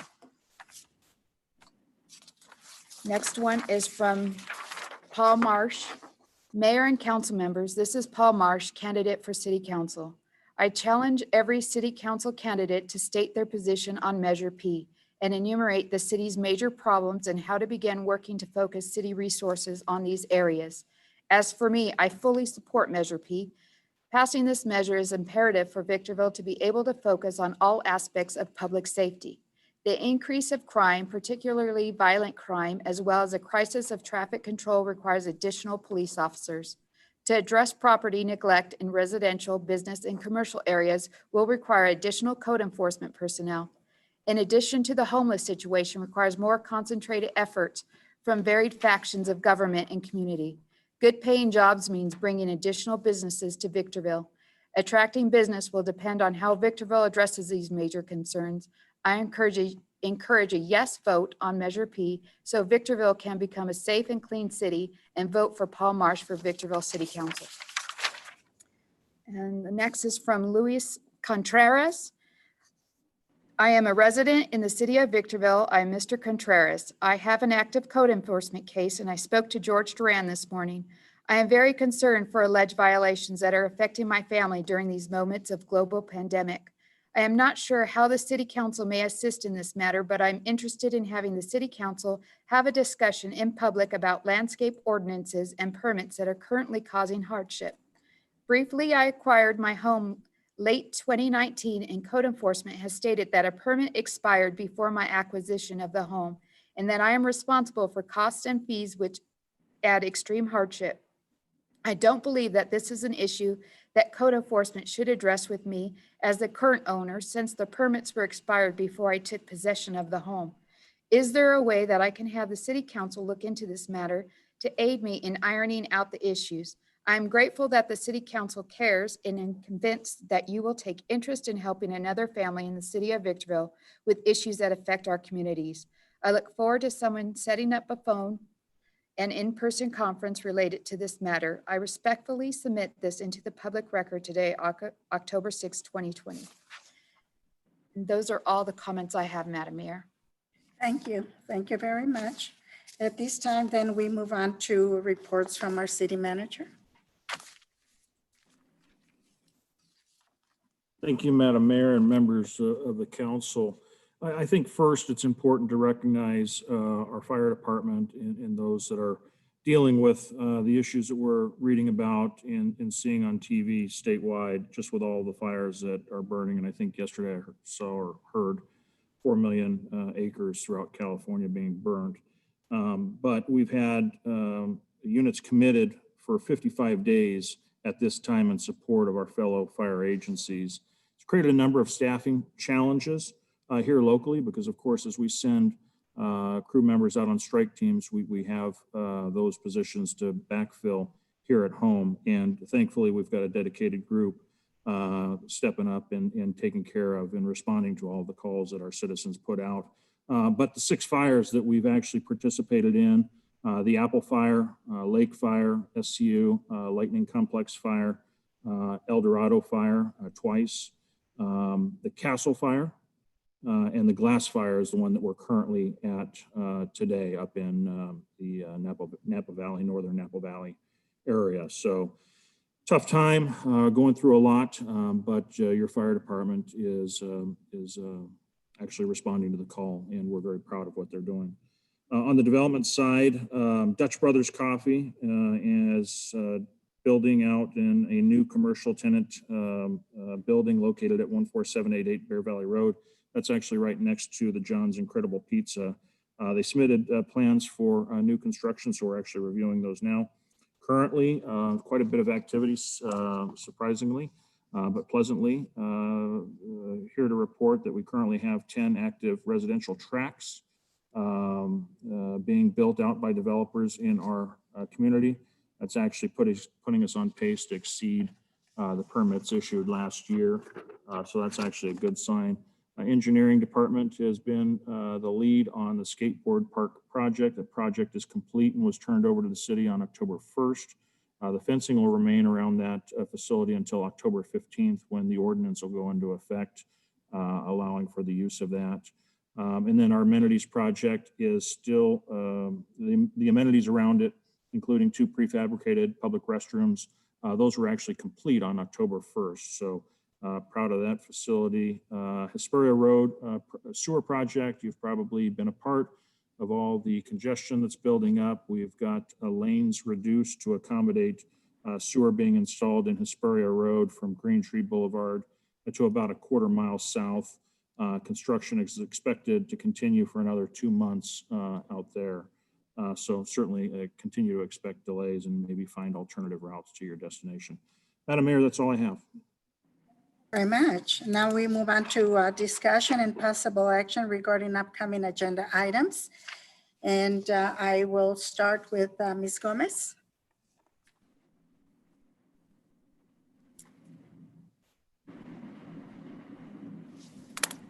Okay, so yes, you don't have the ability, you think you can mute me? I mean, really? Is that where you get your power trips? So I have a couple of things. There was a motion made formally, which is a main motion, and was seconded by Garcia, and then reiterated by the attorney.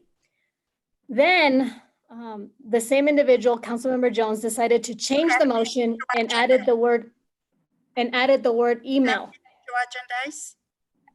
To agendize? Oh, we're not on council comments yet?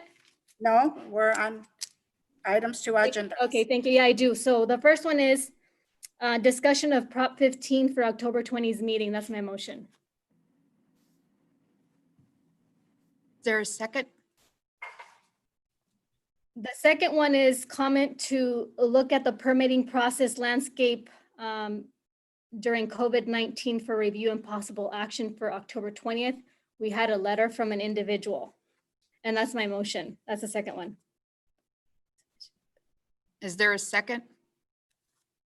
There no second, that motion dies. And then the third one is public comment submission open to no time denial. So I don't know when, but the city council never voted to waive the time for the community. I don't think the council waives it. And so that should be something that the community has a vote through council, not through discretion of the administration. So that would be my motion. Is there a second? There be no second, that motion dies. The next one is to re-examine and have council actually vote for waiver of rights clause. There's something placed on the agenda that has no discretionary administrative powers. And I think the administration is taking power because Mr. Cox and Councilmember Jones and Garcia have a tendency of swaying institutionalized. And I think the people need to put that on the agenda through us.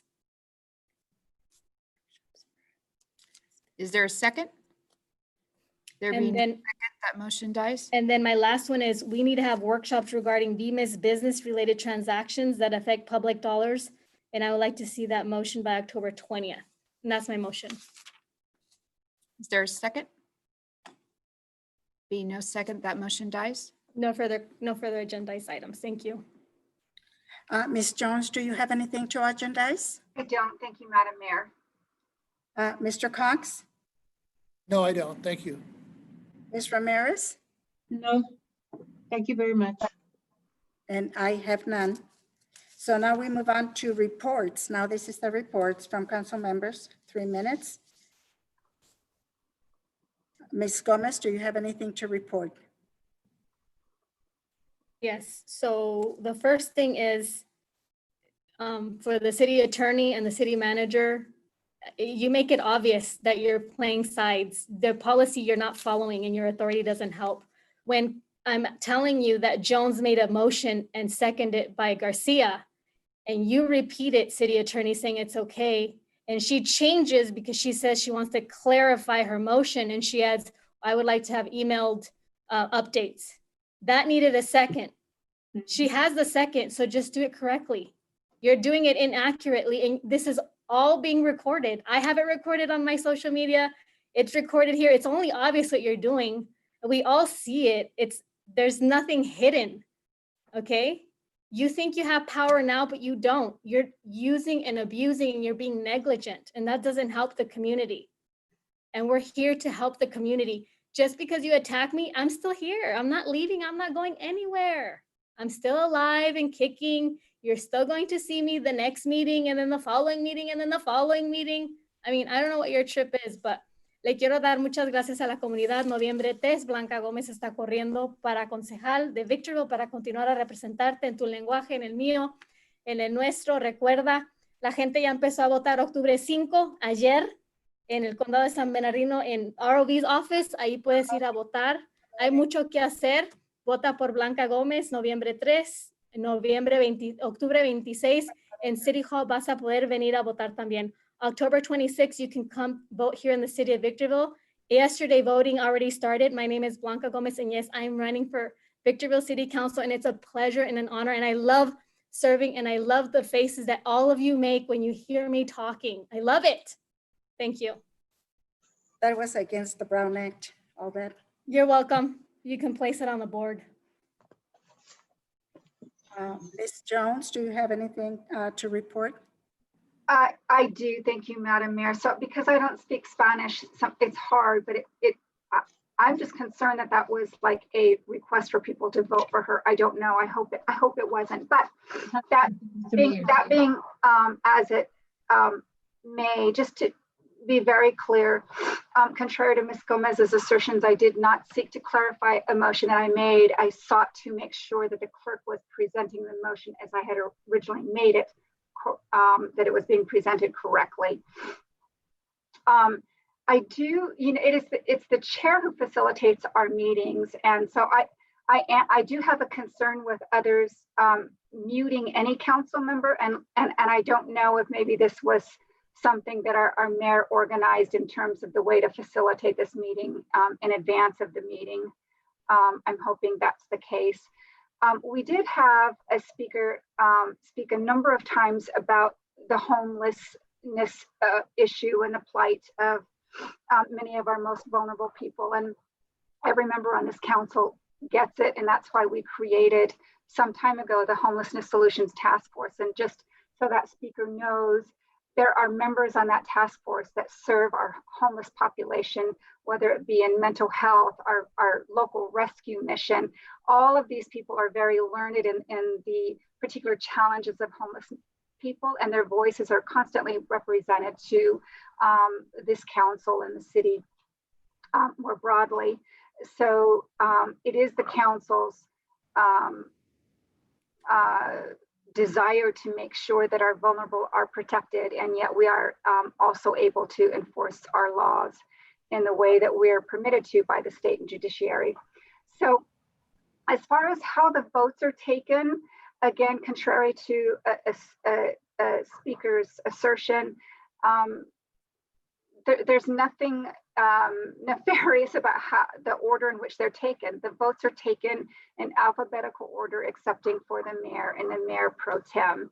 And I can't speak for all of the council members, although I believe it's true.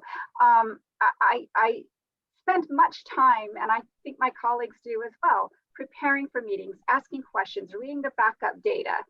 So we don't necessarily have a million questions because we come to the meeting prepared. And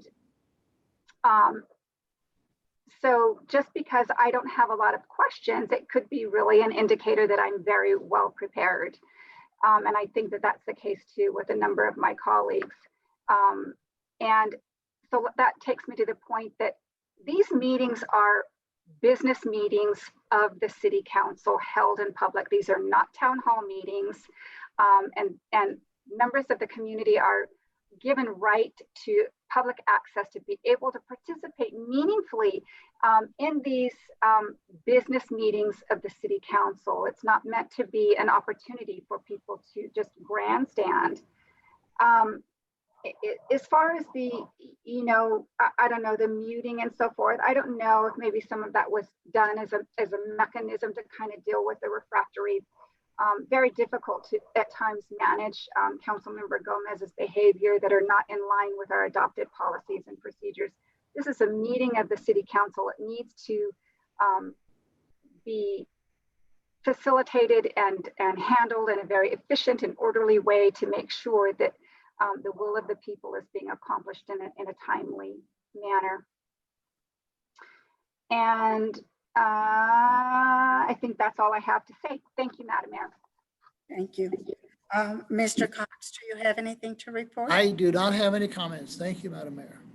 Ms. Ramirez, do you have anything to report?